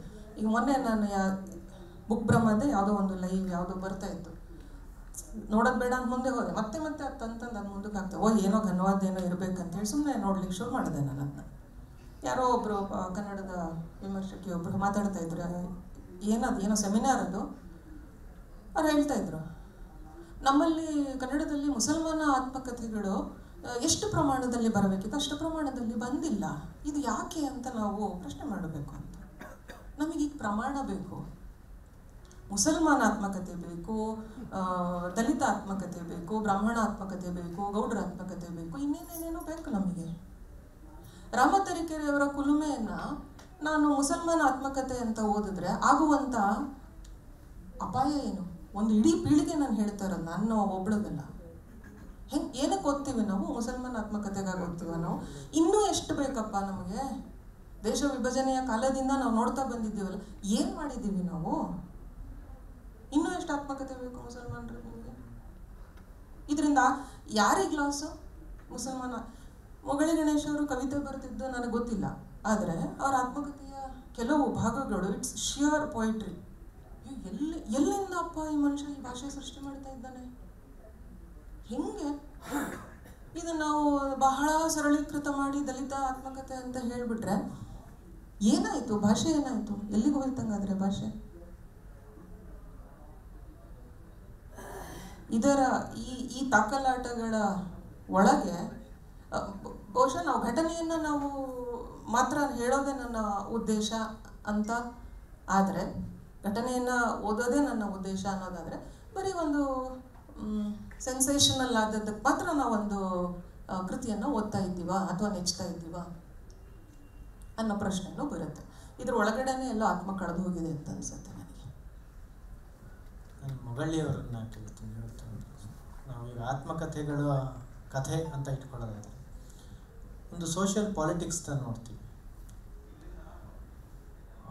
ಆತ್ಮಕಥೆಗಳು ಅಂದರೆ ಒಂದಿಷ್ಟು ವ್ಯಕ್ತಿಗಳ ಈಗ ಆಲ್ರೆಡಿ ದಾಖಲಾಗಿರುವ ಅನುಭವಗಳನ್ನು ನಾವು ಹೇಗೆ ಮರುವ್ಯಾಖ್ಯಾನಗೊಳಿಸ್ತೀವಿ, ರೀಇಂಟರ್ಪ್ರಿಟ್ ಮಾಡ್ತಿರ್ತೀವಿ, ಚರ್ಚೆಗೆ ನಮ್ಮ ಅನುಕೂಲಕ್ಕೆ ತಕ್ಕಂಗೆ ಚರ್ಚೆಗೆ ತಗೋತಿರ್ತೀವಿ. ಇವತ್ತು ಒಂದು ಆತ್ಮಕಥೆಗಳ ಒಂದು ಸೋಷಿಯಲ್ ಪಾಲಿಟಿಕ್ಸ್ ಬಗ್ಗೆ ಮಾತಾಡೋದಾದರೆ ಏನು ಹೇಳ್ಬೋದು? ನಿಮ್ಗೆ ಏನನ್ಸುತ್ತೆ? ಈಗ ತೇಜಶ್ರೀ ಅವರು ಎತ್ತಿದ ಪ್ರಶ್ನೆ ಇದೆಯಲ್ಲ, ಅದರ ಒಂದು ಸಣ್ಣ ಎಕ್ಸ್ಟೆನ್ಷನ್ ಅಂತಲೂ ಭಾವಿಸ್ಬೋದು. ಅಲ್ಲಿಂದ ಇಲ್ಲಿಗೆ ಬರೋದಕ್ಕೆ ಸ್ವಲ್ಪ ಕಷ್ಟ ಆಗ್ಬೋದು, ಆದರೆ ಹಿಂದಕ್ಕೆ ಹೋಗಿ ಬರ್ತೀನಿ. ಈ ದೇಶದ ಆತ್ಮಕಥೆ ಬರೆದಿದ್ದರೆ ಅದು ಗಾಂಧೀಜಿ ಬರೆದಿದ್ದಾರೆ ಅಂತ ನಾವು ಅಂದ್ಕೊಂಡ್ರೆ, ಅವರ ಸತ್ಯ ಶೋಧನೆಯ ಕಥೆಯನ್ನು ಈ ದೇಶದ ಆತ್ಮಕಥೆ ಅಂತ ಅಂದ್ಕೊಳ್ಳೋದಾದರೆ, ಅಂಥ ಆತ್ಮಕಥೆಯನ್ನು ಇವತ್ತು ನಾವು ಯಾವ ಕಾರಣಕ್ಕೂ ನಿರೀಕ್ಷೆ ಮಾಡೋಕ್ಕಾಗಲ್ಲ. ಅದಕ್ಕೆ ತದ್ವಿರುದ್ಧವಾದ ಒಂದು ಬರ್ಬರ ಆತ್ಮಕಥನವನ್ನು ನಾವು ನೋಡ್ಬೋದೇನೋ ಇನ್ನು ಸ್ವಲ್ಪ ದಿನದಲ್ಲೇ. ಆದರೆ ಅದಕ್ಕೆ ಪೊಲಿಟಿಕಲಿ ನಾನು ಹೇಳೋದಾದರೆ ಗಾಂಧೀಜಿಗೆ ಭವ್ಯವಾದ ಒಂದು ಆದರ್ಶದ ಒಂದು ದೇಶದ ಆತ್ಮಕಥನವನ್ನು ಹೇಳೋದಲ್ಲ, ಕಟ್ಟೋದು ಮುಖ್ಯ ಆಗಿತ್ತು. ಅದರಿಂದ ಅದನ್ನು ಬರೆದ್ರು ಅವರು. ಅಂಬೇಡ್ಕರ್ ಅವ್ರಿಗೆ ಅದು ಬಹಿಷ್ಕೃತವಾದ ಆತ್ಮಕಥನ. ಅದು ಬಹಿಷ್ಕೃತ, ಮುಟ್ಟಿಸ್ಕೊಳ್ಳೋಕ್ಕಾಗದೇ ಇರುವ ಒಂದು ದಮನಕ್ಕೀಡಾದ, ನೊಂದು ಹೋಗಿರುವ, ಕಗ್ಗೊಲೆಗೆ ಒಳಗಾಗಿರುವ ಒಂದು ದೇಶದ ಕಥನ. ಜಾತಿ ಅಂತ ಹೇಳ್ತಿಲ್ಲ. ಅಂಬೇಡ್ಕರ್ ಅವರ ಆತ್ಮಕಥನವನ್ನು ಅವರ ಇಡಿಯಾಗಿ ನೀವು ಭಾವಿಸಿದ್ರೆ ಅದು ಈ ದೇಶದ ಬರ್ಬರತೆಯ ಆತ್ಮಕಥನ. ದಲಿತರದು ಅಂತ ಅನ್ಕೋಬೇಡಿ, ಅಖಂಡವಾಗಿ ಭಾರತದ ಒಂದು ಬರ್ಬರವಾದ ಆ ಸಮಾಜಗಳ ಊನಗೊಂಡ ವೂಂಡೆಡ್ ಆಟೋಬಯೋಗ್ರಫಿ ಅದು. ಅದನ್ನು ರೀಕನ್ಸ್ಟ್ರಕ್ಟ್ ಮಾಡೋಣ ಅಂತಂದರೆ ಅದು ಕೂಡ ತುಂಬ ತುಂಬ ಅದು ಭಾಳ ಭ್ರಷ್ಟಗೊಂಡ ಇವತ್ತಿನ ಭಾರತದ ರಾಜಕಾರಣದಲ್ಲಿ ಯಾವ ರಾಜ್ಯದಲ್ಲೂ ಯಾವ ಭಾಷೆಯಲ್ಲೂ ಇಂಥದ್ದೊಂದು ಯುಟೋಪಿಯನ್ನ ಫೀಲ್ ಮಾಡೋಕ್ಕೆ ಆಗೋದಿಲ್ಲ. ಆದ್ದರಿಂದ ನಾನು ಅಂಥದ್ದೊಂದೊಂದು ನಿರೀಕ್ಷೆ ಮಾಡ್ಬೋದಾ ಅಂತಂದರೆ ನಾನು ಬಯಸೋದಿಲ್ಲ. ಯಾಕಂದರೆ ಹಿಟ್ಲರ್ನ ಮೈನ ಕ್ಯಾಂಪ್ ಅವನ ಆತ್ಮಕಥನ ಎಂಥ ಬರ್ಬರವಾದ ಆತ್ಮಕಥನ. ಅಂಥ ಆತ್ಮಕಥನ ನಮ್ಮ ಈಗ ತುಂಬ ಜನ ಬರೀಬೇಕು. ಸೊ ಆ ಭಯದಲ್ಲಿ ನಾವು ಮನುಷ್ಯನಿಗೆ ಬೇಕಾದ ಆತ್ಮಕಥನ ಅನ್ನೋದಾದರೆ ನನ್ನ ಮಾತನ್ನ ಮೊದಲೇ ಅದನ್ನು ಉಲ್ಲೇಖ ಮಾಡಿದೆ. ಮೇಡಮ್ ಅವರು ಆತ್ಮಕಥನ ಅನ್ನೋ ಸಂದರ್ಭದಲ್ಲಿ ಆತ್ಮವೇ ಸತ್ತೋಗಿದೆ, ನಾವು ಸತ್ತೋಗಿದ್ದೀವಿ ಅನ್ನೋದಾದರೆ ನಿಜ. ಆದರೆ ಆತ್ಮಕಥನ ಅಂದರೆ ಮನುಷ್ಯತ್ವ ಅಷ್ಟೇ. ಮನುಷ್ಯತ್ವ ಸತ್ತೋಗಿದೆ ಅಂತ ಭಾವಿಸೋದಾದರೆ ಅದನ್ನು ಉಳಿಸ್ಕೊಳ್ಳೋದಕ್ಕೇನು ಒಂದು ನಿಜವಾದ ಅರ್ಥದಲ್ಲಿ ನೋಡೋದಾದರೆ ನಾನು ಆಪ್ಟಿಮಿಸ್ಟಿಕ್ಕು. ಈ ದೇಶ ಎಷ್ಟೇ ಕೆಟ್ಟೋಗಿದ್ರೂ, ಇಷ್ಟೆಲ್ಲ ಹಾಳಾಗೋಗಿದ್ರೂ ನಾವಿನ್ನೂ ಇದ್ದೀವಲ್ಲ, ನಾನಿನ್ನೂ ಇದ್ದೀನಲ್ಲ. ಆದ್ದರಿಂದ ನನಗೆ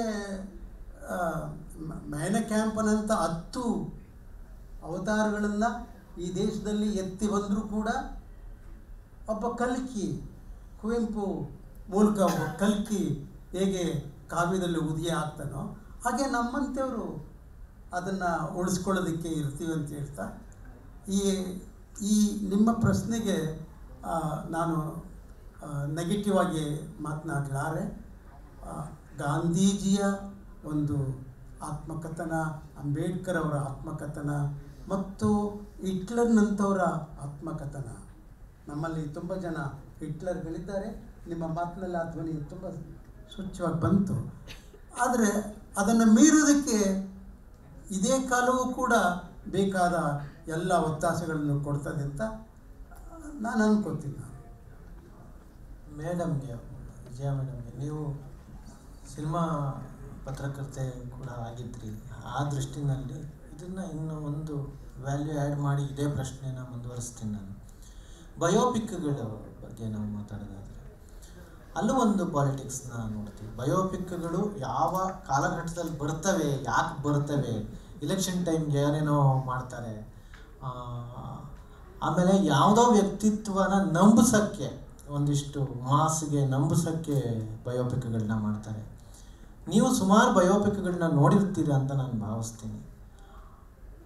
ಈ ಬಯೋಪಿಕ್ಗಳ ಸೋಷಿಯಲ್ ಪಾಲಿಟಿಕ್ಸ್ ಬಗ್ಗೆ ನೀವೇನಾರ ಹೇಳ್ಬೋದಾ? ಅದು ಪಾಲಿಟಿಕ್ಸ್ ಅಂದ ತಕ್ಷಣ ಬರೋದೇನೆಂದರೆ ನೋಡುವ ಮುಖ. ಯಾವುದೂ ಒಂದೇ ಮುಖ ಇರಲ್ಲ. ಒಂದು ವ್ಯಕ್ತಿತ್ವಕ್ಕೆ ಹಲವು ಮುಖಗಳಿರುತ್ತೆ. ನಾನು ಯಾವ ದಿಕ್ಕಿನಲ್ಲಿ ನೋಡ್ತೀನಿ ಅನ್ನೋದ್ರ ಮೇಲೆ ಹೋಗುತ್ತೆ. ಹೀಗಾಗಿ ಬಯೋಪಿಕ್ಗಳು ಕೂಡ ತಯಾರಕ ಆ ವ್ಯಕ್ತಿಯನ್ನು ಯಾವ ದೃಷ್ಟಿಯಿಂದ ನೋಡ್ತಾನೋ ಅದಕ್ಕೆ ಒತ್ತು ಕೊಟ್ಟಿರ್ತಾನೆ. ಅವನು ಯಾವ ಪಂಥಾಹ್ವಾನವನ್ನು ಮಾಡ್ತಾನೋ ಅದಕ್ಕೆ ಒತ್ತು ಕೊಟ್ಟಿರ್ತಾನೆ. ಎಡವೋ ಬಲವೋ ಮತ್ತೊಂದು ಒಟ್ಟಿನಲ್ಲಿ ಆ ದೃಷ್ಟಿಯಿಂದಲೇ ಅವ್ರು ನೋಡ್ತಾರೆ. ಅದರಿಂದ ಆ ಗುಣಗಳಿಗೆ ಅವ್ರು ಹೆಚ್ಚು ಒತ್ತು ಕೊಟ್ಟಿರ್ತಾರೆ. ಒಬ್ಬ ವ್ಯಕ್ತಿಯಲ್ಲಿ ಎಲ್ಲ ಗುಣವೂ ಸಮ್ಮಿಶ್ರವಾಗಿರುತ್ತಲ್ಲ, ಸಂಪೂರ್ಣವಾದ ವ್ಯಕ್ತಿತ್ವವನ್ನು ಕಟ್ಟಿಕೊಡುವ ಬಯೋಪಿಕ್ಗಳನ್ನು ನಾನು ಇದುವರೆಗೂ ನೋಡಿಲ್ಲ. ನಿಮಗೆ ಇಷ್ಟವಾಗಿರೋ ಬಯೋಪಿಕ್ ಯಾವುದು? ತಕ್ಷಣ ಹೇಳೋದು ಕಷ್ಟ, ತುಂಬ ನೋಡಿರ್ತೀವಿ,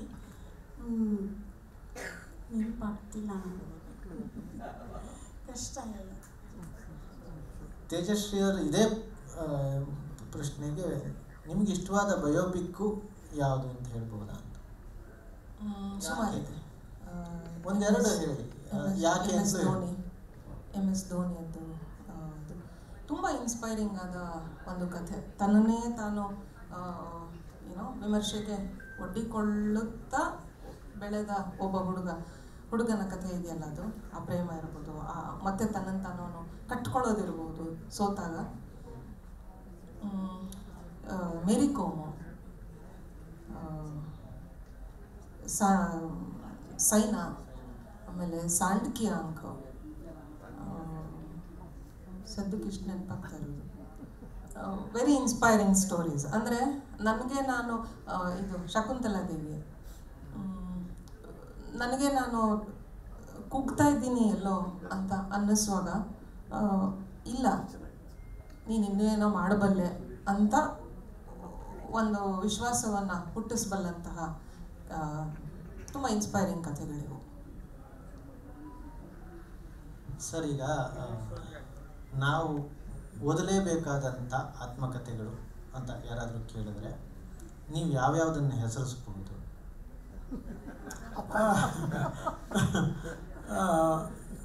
ನನ್ನ ಓದಿದ್ದು ತಪ್ಪಿರ್ಬೋದು.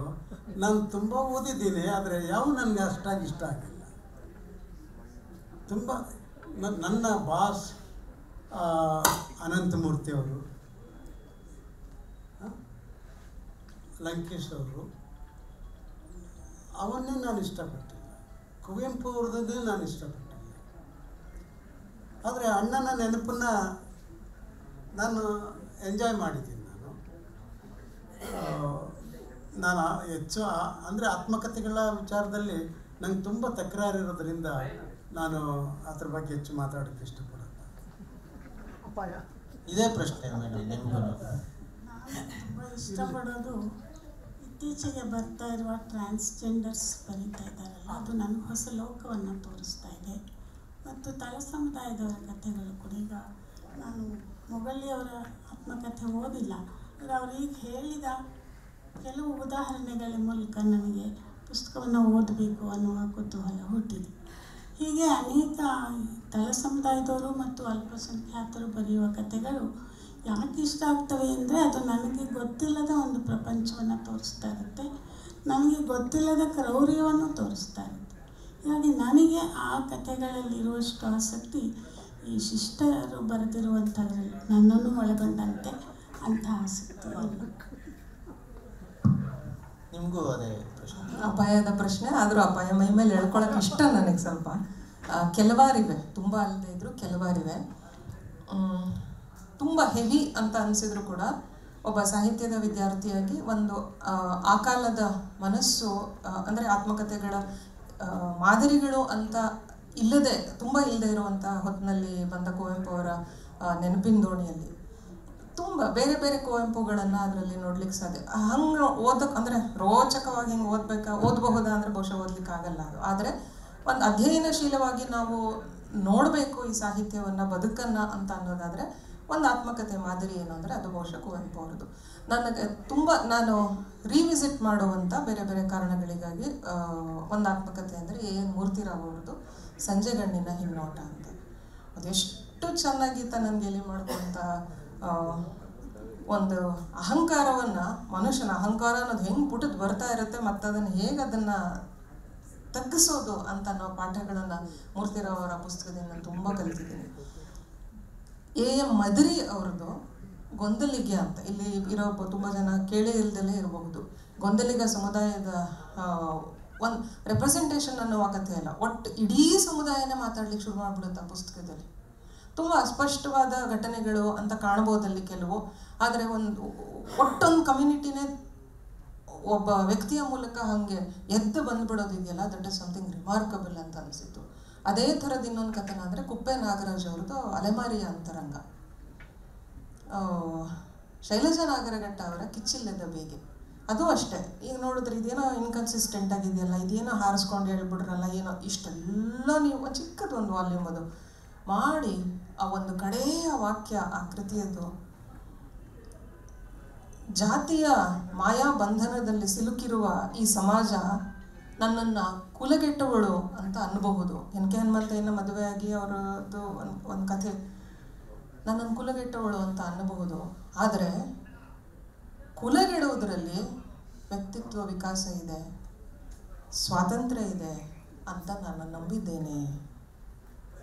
ಎಂಥ ಮಾತ್ರಿ ಇದು! ಅದು ಒಂದು ಸಾಲು ಇಡೀ ಆತ್ಮಕಥೆಯನ್ನು ನಮ್ಮ ಮುಂದೆ, ಅವಳ ಇಡೀ ಬದುಕನ್ನು ಹೇಗೆ ಪಲ್ಟಾಯಿಸಿಬಿಡುತ್ತೆ ಅಂತಂದರೆ, ಆದರೆ ಅದು ನಮ್ಮನ್ನು ಒಪ್ಪಿಸೋಕ್ಕಾಗಿ ಆಡಿರುವಂಥ ಮಾತಲ್ಲ. ನಾವು ಎಷ್ಟು ಸರ್ತಿ ನಮಗೆ ತುಂಬ ಆಡು ಬಾತಲ್ಲಿ ಕುಲ್ಗೆಟ್ ಮಾಡಿದೆ ಅನ್ಬೇಕು, ಬಣ್ಣ ಕುಲ್ಗೆಟ್ ಹೋಗಿದೆ ಅಂತ. ಅಷ್ಟು ತನಕ ನಾವು ಕುಲಗೆಟ್ಟದ್ದು ಅನ್ನೋದನ್ನು ಎಷ್ಟು ಹೇಗೆ ಬಳಸಿತ್ತೋ, ನನಗೆ ಈ ವಾಕ್ಯವನ್ನು ಓದಿದ ನಂತರ ಅಯ್ಯೋ ದೇವರೇ, ಏನು ಡೈಮೆನ್ಷನ್ ಸಿಕ್ಬಿಡ್ತು ಇದಕ್ಕೆ. ನಾವೆಲ್ಲರೂ ಒಂದು ಗಳಿಗೆನಾದರೂ ಕುಲಗೆಡಬಾರ್ದಾ ಅಂತ ಪ್ರಾಮಾಣಿಕವಾಗಿ ಅನ್ನಿಸೋದುಂಟು. ಮತ್ತು ಓ ಎಲ್ ನಾಗಭೂಷಣ್ ಸ್ವಾಮಿ ಇಲ್ಲೇ ಇದ್ದಾರೆ, ಅವರು ಎದುರಿಗಿದ್ದು ಅಂತಲ್ಲ, ಅವರ ನನ್ನ ಹಿಮಾಲಯ ಹಿಡಿದು ಹಿಡಿದು ಹಿಡಿದು ಹೇಳಕ್ಕಾಗದೇ ಇರುವ ಆ ಹಿಂಸೆಯ ಅನುಭವಗಳನ್ನು ತನ್ನನ್ನೇ ತಾನು ನೋಡ್ಕೊಂಡು ಹೇಳುವ ಕಷ್ಟ ಇದೆಯಲ್ಲ, ಅದು ನನಗೆ ಕಲಿಸಿದೆ. ಮತ್ತು ನಾನು ಇತ್ತೀಚೆಗೆ ಇವರು ದು ಸರಸ್ವತಿ ಅವ್ರದ್ದು ಈಗೇನು ಮಾಡೀರಿ, ಮತ್ತು ಇತ್ತೀಚೆಗೆ ಓದಿದ್ದು ಇವ್ರದ್ದು ಮೊಗಳ್ಳಿ ಅವ್ರದ್ದು ಕೆಲವು ಭಾಗಗಳನ್ನು ಹೊರತುಪಡಿಸಿದರೆ ಕೆಲವು ಭಾಗಗಳು ನನಗೆ ತುಂಬ ಅಂದರೆ ತುಂಬ ಪೊಯಿಟಿಕ್ ಆದ ಒಂದು ಕನ್ನಡಕ್ಕೆ ತುಂಬ ಭಿನ್ನವಾದ ಒಂದು ನೆರೆಟಿವ್ ಅನ್ನು ಆಟೋಬಯೋಗ್ರಫಿ ಹೊಂದಿದೆ ಅಂತ ಆ ಕಾರಣಕ್ಕಾಗಿ ನನಗೆ ಇಷ್ಟ ಆಗುತ್ತೆ. ಕನ್ನಡದ ಇಷ್ಟು ಸಾಕಂತ ಅನಿಸುತ್ತೆ, ಬೇರೆ ಭಾಷೆಯು ಸಿಕ್ಕಾಪಟ್ಟೆ ಇದೆ, ಅದು ಈಗ ಬೇಡ ನನಗೆ. ಮತ್ತು ಈಗ ಆತ್ಮಕಥೆ ಅನ್ನೋದು ಪೂರ್ಣವಾಗಿ ಏನೋ ಹೇಳಲಿಕ್ಕೆ ಆಗಲ್ಲ ಅನ್ನೋದು ಒಂದು ಅಭಿಪ್ರಾಯ ಇದೆ. ಅಂದರೆ ಹೇಳದೇ ಉಳಿದ ಸಂಗತಿಗಳು ಎಷ್ಟೋ ಇರ್ತವೆ ಅಂತ. ನಿಮ್ಮ ಆತ್ಮಕಥೆ ವಿಷಯದಲ್ಲಿ ಮೇಡಮ್ ಎಷ್ಟು ಹೇಳದೆ ಉಳಿದ್ವು ಮತ್ತು ಹೇಳಿದ್ದೆಷ್ಟು ಅಂತ ಒಂದು ಸಂಕ್ಷಿಪ್ತವಾಗಿ ಹೇಳ್ಬೋದು. ಏನು ಹೇಳಬೇಕು ಅಂದ್ಕೊಂಡೋ ಅದನ್ನು ಒಂದು ಅದರಲ್ಲಿ ಹೇಳಿದ್ದೀನಿ. ಹೇಳದೆ ಉಳಿದಿರೋದನ್ನು ಎರಡನೇ ಭಾಗಕ್ಕೆ ಇಟ್ಕೊಂಡಿದ್ದೀನಿ. ಬರೆಯೋದಕ್ಕೆ ತಿಳ್ಕಾಡ್ತಾ ಸ್ವಲ್ಪ ಕಷ್ಟ ಆಗ್ತಿದೆ. ಎಷ್ಟು ಹೇಳಬೇಕು ಎಷ್ಟು ಹೇಳಬಾರ್ದು ಅನ್ನೋದ್ರ ಬಗ್ಗೆ ತುಂಬ ಲೆಕ್ಕಾಚಾರ ಹಾಕಬೇಕಾಗಿ ಬಂದಿದೆ. ಅದು ಸಹಜ ಅಂತ ನನಗನ್ಸುತ್ತೆ. ಅದು ಎಲ್ರಿಗೂ ಆಗುವಂಥ ಸಮಸ್ಯೆ, ನಾನು ಸಮಸ್ಯೆ ಎದುರಿಸ್ತಾ ಇದ್ದೀನಿ. ಸರ್, ಇದೆ ನೀವು ಈಗ ಲೆಕ್ಕಾಚಾರ ಅಂತ ಒಂದು ಪದ ಬಳಸಿದ್ರು. ಈಗೆಲ್ಲಕ್ಕೂ ಒಂದು ಪದಮಿತಿ ಇರ್ಬೋದು, ಮತ್ತೊಂದು ಎಷ್ಟು ಓದ್ತಾರೆ, ಎಷ್ಟು ವಾಲ್ಯೂಮ್ ಎಷ್ಟಿರಬೇಕು. ಆತ್ಮಕಥೆ ಅನ್ನೋದು ನೀವು ಇಷ್ಟು ವರ್ಷದ ಬದುಕಿರುತ್ತೆ, ಅದರಲ್ಲಿ ನಿಮಗೆ ಇನ್ನೇನೋ ಹೇಳಲೇಬೇಕಾಗಿತ್ತು, ಅದನ್ನು ಹೇಳಲಿಕ್ಕೆ ಆಗಲಿಲ್ಲ ಅಂತ ಅನಿಸಿದ್ದಿದ್ರೆ? ನಾನು ಪಟ್ಟಪಾಡನ್ನೆಲ್ಲ ಹೇಳಿಲ್ಲ, ಹೇಳಿದರೆ ಒಂದಿಷ್ಟನ್ನು ಮಾತ್ರ ಹೇಳ್ಕೊಂಡಿದ್ದೀನಿ. ಹೇಳಿದೆ ಉಳಿಸಿರೋದನ್ನೇ ತುಂಬ ಇದೆ. ಯಾಕಂದರೆ ತುಂಬ ಕಷ್ಟ ಅದೆಲ್ಲ. ಅದಕ್ಕೆ ನಾನು ಆಯ್ಕೆ ಮಾಡಿಕೊಂಡ ಕ್ರಮ ಏನಂತಂದರೆ, ಹೆಚ್ಚು ಹೇಳಬೇಕು, ಆದರೆ ಅದನ್ನು ರೂಪಕದಲ್ಲಿ ಹೇಳಬೇಕು. ಮೆಟಫರ್ಸ್ಗಳಲ್ಲಿ ಅದನ್ನು ಸರಣಿಯಾಗಿ ಜೋಡಿಸಿದ್ರೆ ಒಂದು ಮನುಷ್ಯರಿಗೆ ಎಲ್ಲರೂ ಕಥೆ ಆಯ್ತದೆ. ಅದು ಎಲ್ಲರ ಆತ್ಮಕಥೆ ಆಯ್ತದೆ. ಅದು ನನ್ನೊಬ್ಬಂದಾಗಲ್ಲ. ಅಂದರೆ ನನ್ನ ಸ್ವಲ್ಪ ಕಥೆಯನ್ನು ಹೆಚ್ಚು ಜನ ಕೇಳಬೇಕಂದ್ರೆ ನಾನು ರೂಪಕವನ್ನು ಆಯ್ಕೆ ಮಾಡಿಕೊಂಡೆ. ಮತ್ತು ನನ್ನ ಜೀವಿತಾವಧಿ ಸ್ವಲ್ಪ 50,000 ವರ್ಷಗಳ ಹೋಮೋ ಸೇಪಿಯನ್ನ ಆತ್ಮಕಥೆಯನ್ನೆಲ್ಲ ಹೇಳೋಕ್ಕೆ ಆಗೋದಿಲ್ಲ. ಒಂದಿಷ್ಟು ಕ್ಷಣವನ್ನು ಅದಕ್ಕೆ ನಾನೆಂಬುದು ಕಿಂಚಿತ್ತು. ನಾನು ಭಾಳ ಯಕಶ್ಚಿತ್. ನನ್ನ ಯಕಶ್ಚಿತ್ತನ್ನು ನಾನಿಷ್ಟು ಹೇಳಿದ್ದೀನಿ. ಆದರೆ ಅದನ್ನು ಹೇಳುವಾಗ ರೂಪಕಗಳಲ್ಲಿ ಹೇಳಿದ್ರೆ ಹೆಚ್ಚು ಕಾಣಿಸುತ್ತದು ಅಂದ್ಕೊಂಡು ನಾನು ಸ್ವಲ್ಪನೇ ಹೇಳಿದ್ದೀನಿ. ಆದರೆ ಹೇಳುವ ವಿಧಾನ ಮಾತ್ರ ಹೆಚ್ಚಾಗಿದೆ. ನಿಮಗೆ ಆ್ಯಕ್ಚುಲಿ ಇದು ಇನ್ನೂ ಹೆಚ್ಚು ಈ ವಿಷಯ, ಯಾಕೆಂದರೆ ನೀವು ನಿರೂಪಣೆ ಮಾಡಿದ್ದೀರ ಅನಂತಮೂರ್ತಿ ಅವರ ಆತ್ಮಕಥೆ. ಎಲ್ಲ ಮುಗಿದು ಬಂದು ಆದಮೇಲೆ ಇನ್ನೂ ಏನೋ ಒಂದಲ್ಲಿ ಹೇಳಬೇಕಿತ್ತು ನಾನು ಅಂತ ಯಾರಾದರೂ ಅನಿಸಿದ್ರೆ ಅದನ್ನು ಇಲ್ಲಿ ಹಂಚ್ಕೋಬೋದಾ? ಸರಿಗ ಸರ್, ಇದು ಸುಮಾರು ಅಂದರೆ ಅದು ಅವರ ನೆನಪಿನ ಕಾರಣಕ್ಕಾಗಿ ಅವರಿಗೆ ಮರ್ತು ಹೋಗಿದ್ದು. ಅದಾದಮೇಲೆ ಕೆಲವನ್ನ ಅವರು ಸೇರಿಸಬೇಕು ಅಂತ ಕೆಲವೊಂದು ರೆಕಾರ್ಡ್ ಮಾಡಿಸಿ ಇಟ್ಟಿದ್ದು ಉಂಟು. ಆದರೆ ರೆಕಾರ್ಡ್ ಮಾಡಿದ್ದನ್ನು ಕೂಡ ಕೆಲವನ್ನ ಅವರು ಪಬ್ಲಿಷ್ ಮಾಡಲಿಕ್ಕೆ ಬಯಸಲಿಲ್ಲ. ಎಂದಿನ ಹಾಗೆ ಅವರು ತುಂಬ ಇಂಪಾರ್ಟೆಂಟ್ ಆದ ಒಂದು ಭಾಗವನ್ನು ನಾನು ಹೇಳಬೇಕು ಬಾಯಿವತ್ತು ಅಂತ ಹೇಳಿ ಕೂರಿಸಿ ಅವರು ಒಂದು ರೆಕಾರ್ಡಿಂಗ್ ಕೋಣೆ ಇತ್ತು. ಆ ಕೋಣೆಯಲ್ಲಿ ಕೀರಮ್ ಅವ್ರದ್ದೊಂದು ಫೋಟೋ ಮತ್ತು ಅವರ ತಾಯಿ ಫೋಟೋ ಇತ್ತು. ಆ ಪ್ರತಿದಿನ ಅದಕ್ಕೆ ಒಂದು ದೀಪ ಹತ್ತಿಸ್ಬಿಟ್ಟು ಅವರು ಕೂತ್ಕೊಂಡು ಎಲ್ಲವುದನ್ನು ಹೇಳಿದರು. ಹೇಳಿ ಆದಮೇಲೆ ಇದನ್ನು ಡಿಲೀಟ್ ಮಾಡಬೇಕು, ಪಬ್ಲಿಷ್ ಮಾಡಬಾರ್ದು ನಾವು. ಯಾಕೆಂದರೆ ಇದರ ಒಳಗಡೆ ಇರುವ ಎಷ್ಟೊಂದು ವ್ಯಕ್ತಿಗಳು ಬದುಕಿದ್ದಾರೆ. ಅವರ ಆತ್ಮಗೌರವಕ್ಕೆ ನಾವು ಧಕ್ಕೆಯನ್ನು ತರಬಾರದು. ಇದು ಬಂದರೆ ಏನಾಗುತ್ತೆ, ಸೆನ್ಸೇಷನಲ್ ಆದದ್ದು ಬರೀ ಇದನ್ನಿಷ್ಟನ್ನೇ ಇಟ್ಕೊಂಡು ಓದಿ ಜನ ಅದನ್ನೇ ಚಪ್ಪರಿಸಿ ಬೇರೆದನ್ನು ಗಮನಿಸದೆ ಹೋಗಬಹುದು. ಮತ್ತು ಒಂದು ಸಂಬಂಧದ ಒಳಗಡೆ ನಾವು ಪರಸ್ಪರ ಗೌರವದಲ್ಲಿ ಏನನ್ನು ಹಂಚಿಕೊಂಡಾಗ ಅದನ್ನು ನಾವು ಪಬ್ಲಿಕ್ ಮಾಡಬಾರ್ದು ಅನ್ನುವ ಒಂದು ಮಾತನ್ನು ಹೇಳಿ ಅದನ್ನಲ್ಲೇ ಡಿಲೀಟ್ ಮಾಡಿಸಿದ್ರು. ಆದರೆ ನಾನು ಇದನ್ನೆಲ್ಲ ಹೇಳದೆ ಹೋದರೆ ನಾನು ಸುಳ್ಳಾಗ್ತೀನಿ, ನಾನು ಪೂರ್ಣವಾಗಿ ನಿರಾಳ ಆಗ್ಲಿಕ್ಕೆ ಸಾಧ್ಯ ಆಗಲ್ಲ. ಮತ್ತು ನನ್ನ ಮುಂದಿರುವಂತಹ ಒಂದು ಮನಸ್ಸು, ಅದು ಕಾವ್ಯದ ಮನಸ್ಸು, ನನ್ನನ್ನು ಜಡ್ಜ್ ಮಾಡುವಂಥದ್ದಲ್ಲ ಅನ್ನುವ ನಂಬಿಕೆಯಲ್ಲಿ ಎಲ್ಲವುದನ್ನು ಹೇಳ್ತಾ ಇದ್ದೀನಿ ಅಂತ ಹೇಳಿ ಆ ಭಾಗವನ್ನು ನಾವು ಹಾಕಲಿಲ್ಲ. ಸೊ ಆ ಭಾಗದ ಕಥೆಗಳು ಗೊತ್ತಿರೋರು ಅದನ್ನೇ ಹುಡುಕಿರಬಹುದು. ಬಹುಶಃ ಅದು ಸಿಗದೇ ಇದ್ದಾಗ ಇವನು ಸುಳ್ಳಾಡಿದ್ದಾನೆ ಅಂತ ಅನ್ನಿಸ್ಬೋದು. ಮೊಗಳಿಯವ್ರದ್ದು ಆತ್ಮಕಥೆಯ ಅದು ಯಾವುದನ್ನು ನೋಡುವಾಗ ಏನೋ ಒಂದು ಯಾರಿಗೋ ಬೈದಿದ್ದಾರೆ ಅಂದರೆ ಯಾರಿದು ಅಂತ ಹುಡ್ಕೊಂಡೋಗಿ ಅವ್ರು ಇಡೀ ಒಟ್ಟು ರೂಪಕ ಲೋಕವನ್ನೇ ನಾವು ತೆಗೆದು ಅಧೋಲೋಕಕ್ಕೆ ಎಸ್ತು ಬಿಡ್ಬೋದಾದ ಒಂದು ಸಾಧ್ಯತೆ ಇರುತ್ತೆ. ಅಥವಾ ಯಾರೋ ಒಬ್ಬರಿಗೆ ಯಾರಿಗೋ ಚಿನಾಲಿ ಅಂತ ಯಾರದು ಅಂತ ಅದರಿಂದ ಹೋಗುವಂಥ ಶೂರರುಗಳಿಗೂ ಏನು ನಮ್ಮ ಕನ್ನಡದಲ್ಲೇನೋ ಬಹಳ ಕೊರತೆ ಏನೋ ಇಲ್ಲದೆ ಇರೋದ್ರಿಂದ, ಮತ್ತು ನಮ್ಮ ಒಟ್ಟು ಓದಿನ ಕ್ರಮವೇ ತುಂಬ ಪಾಯ್ಸನಸ್ ಆದ ರೀತಿಗೆ ಹಂತಕ್ಕೆ ಬಂದು ನಿಂತಿರೋದ್ರಿಂದ. ಯಾಕೆ ಇದನ್ನು ಹೇಳ್ತೀನಿ ಅಂತಂದರೆ, ಒಂದು ಸೆಮಿನಾರ್ನಲ್ಲಿ ಒಬ್ಬರು ವಿಮರ್ಶಕರು, ಇದು ಬುಕ್ ಬ್ರಹ್ಮ ಲೈವ್ ಅಲ್ಲ, ನಾನೇ ಲೈವಲ್ಲಿ ಕೇಳಿರೋದು ನೋಡಿರೋದು ಎಕ್ಸ್ಪೀರಿಯನ್ಸ್ ಮಾಡಿರೋದಾದ್ರಿಂದ ಹೆಚ್ಚು ನಿಖರವಾಗಿ ಹೇಳಬಲ್ಲೆ ಅನ್ನೋ ಕಾರಣಕ್ಕೆ, ಅನುದಿನದ ಅಂತರಗಂಗೆ ಅವ್ರು ಹೇಳ್ತಾ ಇದ್ದಾರೆ, ಅನುದಿನದ ಅಂತರಗಂಗೆ ಬಂತು. ಆ ಬಂದಾಗಿಂದ ಇವತ್ತಿನ ತನಕನೂ ಓದ್ದವರೆಲ್ಲ ಅದರಲ್ಲಿರೋದು ಅದ್ಯಾರ ಬಗ್ಗೆ ಹೇಳಿದ್ದಾರೆ, ಇದು ಇಲ್ಲಿರೋದು ಇದ್ಯಾರ ಬಗ್ಗೆ ಹೇಳಿದ್ದಾರೆ, ಆ ಗಂಡಸರು ಈ ಗಂಡಸರು ಅನ್ನುವ ಸಂಶೋಧನೆಯಲ್ಲೇ ತೊಡಗಿದ್ದೀರ ಬಿಟ್ರೆ, ಬರ್ತಿದ್ದಾರೆ ಅವರು ಓದಿ ಮಜಾ ಮಾಡಿ ಅನ್ನುವ ಸ್ಟೇಟ್ಮೆಂಟನ್ನು ಒಬ್ಬ ಕನ್ನಡದ ವಿಮರ್ಶಕರು ಒಂದು ಪ್ಲ್ಯಾಟ್ಫಾರ್ಮಿಂದ ಕೊಡ್ತಾರೆ ಅಂತ ಅನ್ನೋದಾದರೆ, ನಮ್ಮ ಸಂವೇದನೆ ಅನ್ನೋದು ಎಲ್ಲಿ ಸತ್ತು ಹೋಗಿದೆ, ನಮ್ಮ ಓದು ಏನಾಗಿದೆ. ಒಂದು ಆತ್ಮಕಥೆಯನ್ನು ಮಜಾ ಮಾಡೋಕ್ಕ ನಾವು ಓದೋದು ಇರ್ಬೋದು, ಒಂದು ಫ್ರಸ್ಟ್ರೇಷನ್ ಆ ಕ್ಷಣದಲ್ಲೇ ಏನೋ ಹೇಳಿದ್ದೀನಿ ಅದು ಮುಂದಕ್ಕಾಯ್ತು. ಆದರೆ ಅದು ಒಂದು ಕಾರಣದಿಂದಾಗಿ ಒಟ್ಟು ಮನುಷ್ಯನ ಬದುಕನ್ನೇ ನಾವು ನಗೆಪಾಟ್ಲಿಗೀಡು ಮಾಡ್ತಾ ಇದ್ದೀವಲ್ಲ, ಇಲ್ಲಿ ಕಳೆದೋಗಿದೆ ನಮ್ಮ ಆತ್ಮ. ನಾನು ಒಬ್ಬ ಕವಿಯಾಗಿ ಅಥವಾ ಅವರೊಬ್ಬ ಕಥೆಗಾರರಾಗಿ, ಇವರೊಬ್ಬರು ಪತ್ರಕರ್ತರಾಗಿ ನಾವೆಲ್ಲರೂ ಮಾಡ್ತಾ ಇರುವಂಥ ಕೆಲಸ, ನಾವು ನಮ್ಮ ಕಾಲದ ಆತ್ಮಸಾಕ್ಷಿಯನ್ನು ಸೃಷ್ಟಿ ಮಾಡುವುದು ಅನ್ನುವ ಸರಳ ಸತ್ಯ ನಮಗೆ ಎಲ್ಲಿ ತನಕ ಅರ್ಥವಾಗೋದಿಲ್ಲ ಅಲ್ಲಿ ತನಕ ನಾವು ಅಸೂಕ್ಷ್ಮರಾಗಿಯೇ ಇರ್ತೀವಿ, ಕ್ರೂರಿಗಳಾಗಿಯೇ ಇರ್ತೀವಿ. ನಮಗೆ ಆತ್ಮಕಥೆಯೆಲ್ಲ ಯಾವುದೂ ನಮಗೆ ಸಿಕ್ಕಲ್ಲ. ಇದು ಸರಳ, ಬಟ್ ಸರಳ ಅಂತ ಕಾಣುವಷ್ಟು ಸರಳ ಅಲ್ಲ ಇದು. ನಾವು ಸೆಷನ್ನಿನ ಕೊನೆ ಮುಕ್ತಾಯ ಮಾಡೋ ಹಂತಕ್ಕೆ ಬಂದಿದ್ದೀವಿ. ಒಂದು ಇಶಾರೆ ಬಂತಲ್ಲಿ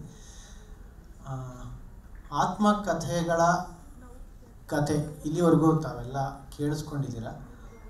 ಆತ್ಮಕಥೆಗಳ ಹಿನ್ನೆಲೆಯಲ್ಲಿ ಇನ್ನೊಂದಿಷ್ಟು ಹೊಸ ಕಥೆಗಳು ಈಗ ನಿಮಗೆಲ್ಲ ದಾಟಿರಬಹುದು ಅಂತ ನಾನು ಭಾವಿಸ್ತೀನಿ. ಮತ್ತು ಆತ್ಮಾವಲೋಕನವೂ ಆಗಿದೆ. ತೇಜಶ್ರೀಯವರ ಮಾತುಗಳಲ್ಲಿ ಅದನ್ನು ನಮಗೆ ತುಂಬ ಪದೇ ಪದೇ ವ್ಯಕ್ತವಾಗ್ತಾ ಹೋಯಿತು. ಇದು ಮುಗಿಯಲ್ಲ, ಈ ತರಹದ ತುಂಬ ದೊಡ್ಡ ವಾಸ್ಟ್ ಆದಂತಹ ವಿಷಯ ಇದು.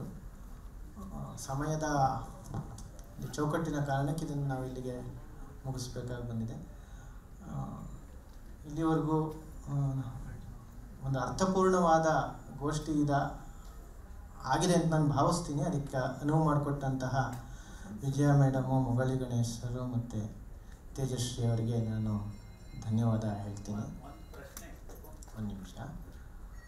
ಹಾಗೆ ಇಲ್ಲಿವರೆಗೂ ತಾವೆಲ್ಲ ಕೇಳಿಸ್ಕೊಂಡಿದ್ದೀರಾ. ಒಂದೋ ಎರಡೋ ಪ್ರಶ್ನೆ ಇದ್ದರೆ ಕೇಳಿ ಮುಗಿಸಿ, ಇನ್ನೂ ಬೇರೆ ಸೆಷನ್ ಇಲ್ಲಿ ಶುರುವಾಗುತ್ತೆ. ಅದಕ್ಕೆ ಏನಿಲ್ಲ, ಆತ್ಮ ಮತ್ತು ಕಥನ ಇದೆ. ಸ್ವಕಥನ ಆತ್ಮಕಥನ ಬೇರೆ ಬೇರೆ ಅನ್ನೋ ನೋಟದಲ್ಲಿ ನಾವು ನೋಡಿದ್ದೀವಿ.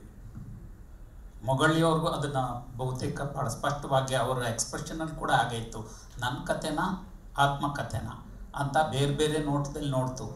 ಆತ್ಮಕಥೆ ಅನ್ನೋ ಪದಕ್ಕೆ ನನ್ನದು ಆಚೆ ಇದು ಅನ್ನೋ ಧ್ವನಿಯ ಅಥವಾ ಸ್ವಕಥನ ಅನ್ನೋದು ಅಚ್ಚುಕಟ್ಟ. ಅದಕ್ಕೆ ಸ್ವಕಥನ ಅನ್ನೋದು ಧ್ವನಿಯೇ ಹೆಚ್ಚು ಸೂಕ್ತವಾಗ್ತಿತ್ತು. ಈಗ ಆತ್ಮ ಅನ್ನೋದೊಂದು ಇದೆಯಾ, ಅದು ಬೇರೆನಾ, ಎಕ್ಸ್ಟ್ರಾ ಎಕ್ಸ ಅನ್ನೋದು ವಾಸ್ತವವ. ಬಹುಶಃ ನಾವು ಇದಕ್ಕೆ ಇಲ್ಲಿ ನನಗನ್ಸೋದು 2 ನಿಮಿಷದಲ್ಲೋ 3 ನಿಮಿಷದಲ್ಲೋ ಉತ್ತರ ಕೊಡೋ ಪ್ರಶ್ನೆ ಅಲ್ಲ ತಮ್ಮದು ಅಂತ ನನ್ನ ವೈಯಕ್ತಿಕ ಭಾವನೆ. ಅವರಿಗೆ ಸಮಯಾಭಾವ ಆಗೋದ್ರಿಂದ ಈ ಪ್ರಶ್ನೆಗೆ ಆಮೇಲೆ ಮುಗಿದ ಮೇಲೆ ನೀವು ಮೊಗಳಿಯವರ ಹತ್ರನೋ ಮೇಡಮ್ ಹತ್ರನೋ ಮಾತಾಡ್ಕೋಬೋದು. ವಿಜಯ್ ಮೇಡಮ್ ಅವ್ರಿಗೆ ಒಂದು ಪ್ರಶ್ನೆ. ಮೇಡಮ್ ಅವರೇ, ತಮ್ಮ ಆತ್ಮಚರಿತ್ರೆ ಹೋದ್ಮೇಲೆ ಸುಮಾರು 2-3 ತಿಂಗಳು ನಾನು ಚೆನ್ನಾಗಿ ನಿದ್ರೆ ಮಾಡಲಿಲ್ಲ. ಯಾಕಂದರೆ ಬುದ್ಧ, ಬಸವ, ಅಂಬೇಡ್ಕರ್ ಅವರು ಅಥವಾ ಇವತ್ತಿನ ಸೋಷಾಲಜಿ, ವರ್ಣ ವ್ಯವಸ್ಥೆ, ಜಾತಿ ವ್ಯವಸ್ಥೆ ಬಗ್ಗೆ ಪ್ರಗತಿಪರರು, ಜನಪರರು ಏನು ವಿಚಾರ ಮಾಡ್ತಾರೋ ಆ ಥರ ನೀವು ಮಾತಾಡಿದಂಗೆ ಭಾಳ ವಿಚಿತ್ರ ಅನ್ನಿಸ್ತು ನನಗೆ. ನಿಮ್ಮ ಬ್ರಾಹ್ಮಣ್ಯದಲ್ಲಿ ಗಂಡಾದವನು ಸುಮಾರು ಕಿಲೋಮೀಟರ್ ತನಕ ಒದ್ಕೊಂಡು ತಮಗೆ ಹೋಗೋದನ್ನು ತಾವು ಪ್ರಸ್ತಾಪ ಮಾಡಿದ್ದೀರಿ. ಮತ್ತು ಒಂದು ಮಾತು ಪ್ರಸ್ತಾಪ ಮಾಡಿದ್ದೀರಿ ನೀವು, ಈ RSS ಶಾಖ ಇದಕ್ಕೆ ನನ್ನ ಮಕ್ಕಳಿಗೆ ಕಳಿಸ್ಬೇಕಂತ ಆಲೋಚನೆ ಮಾಡಿದ್ದೆ. ಅದಾದಮೇಲೆ ಅಲ್ಲೆಲ್ಲ ಮದುವೆ ಆಗಲಾದ ಗಂಡಸರು ಇರ್ತಾರೆ ಅಂತ ತಿಳ್ಕೊಂಡು ಬಿಡಿಸಿದೆನಂತ. ಅಂದ್ರೇನು, ನಮ್ಮ ಸಾಹಿತ್ಯದ ಸಮಾಜಶಾಸ್ತ್ರ ಏನಿದೆಯಲ್ಲ, ಸಮಾಜಶಾಸ್ತ್ರಿಗಳು ಮಾತಾಡುವಂಗೆ ಆಗ್ಲಿಕ್ಕೆ ನಿಮಗೆ ಕಾನ್ಷಿಯಸ್ಲಿ ಮಾಡಲಿಕ್ಕೆ ಸಾಧ್ಯ ಆಯಿತು ಹ್ಯಾಂಗೆ ಅನ್ನೋದು ನನಗೆ ಕಾಡ್ತಾ ಇದೆ. ಬಹುಶಃ ಪ್ರತಿಕ್ರಿಯಿಸ್ಬೇಕು. ನಾನು ಹೇಳಿರೋದೇನೆಂದರೆ, ಮಕ್ಕಳಿಗೆ ಶಾಖೆಗೆ ಹೋಗಿ ಅಂತ ನಾನು ಒತ್ತಾಯ ಮಾಡಿ ಕಳಿಸ್ತಾ ಇದ್ದೆ. ಅದರಲ್ಲಿ ಚಿಕ್ಕವನು ಹೋಗಲ್ಲ ಅಂತಿದ್ದ, ದೊಡ್ಡವನು ಆಮೇಲೆ ಅವರು ಏನಲ್ಲಿ ಕಲಿತಾರೆ ಅಂತ ಕೇಳ್ಕೊಳ್ತಾ ಇದ್ದೆ. ಕೇಳ್ಕೊಂಡಾಗ ಅವ್ರಿಗೊಂದು ಕತೆ ಹೇಳೋರು, ಆಟಗಳು ಆಡಿಸೋರು, ಚೆನ್ನಾಗಿ ಒಂದು ಕತೆ ಹೇಳೋರು. ಕತೆ ಹೇಳಿದ ಮೇಲೆ ಆ ಕಥೆಯ ತಾತ್ಪರ್ಯ, ಅದರ ನೀತಿ ಪಾಠ ಹೇಳ್ತಾರಲ್ಲ, ಅದು ಹೇಳುವಾಗ ಅದು ಕೋಮದ್ವೇಷವನ್ನು ಹೇಳ್ತಾ ಇತ್ತು. ಹೀಗಾಗಿ ನಾನು ಈ ಕಾರಣಕ್ಕಾಗಿ ನೀವು ಶಾಖೆಗೆ ಹೋಗೋದು ಬೇಡ ಅಂತ ನಿಲ್ಲಿಸಿದೆ ಅಂತ ಬರೆದಿದ್ದೀನಿ. ನಾನು ನೀವು ಹೇಳಿದ ಬೇರೆ ವಿಷಯ ನಾನು ಬರೆದಿಲ್ಲ. ಎಲ್ಲರಿಗೂ ಧನ್ಯವಾದ ಹೇಳ್ತಾ ಈ ಗೋಷ್ಠಿನಲ್ಲಿಗೆ ಮುಗಿಸೋಣ. Thank you.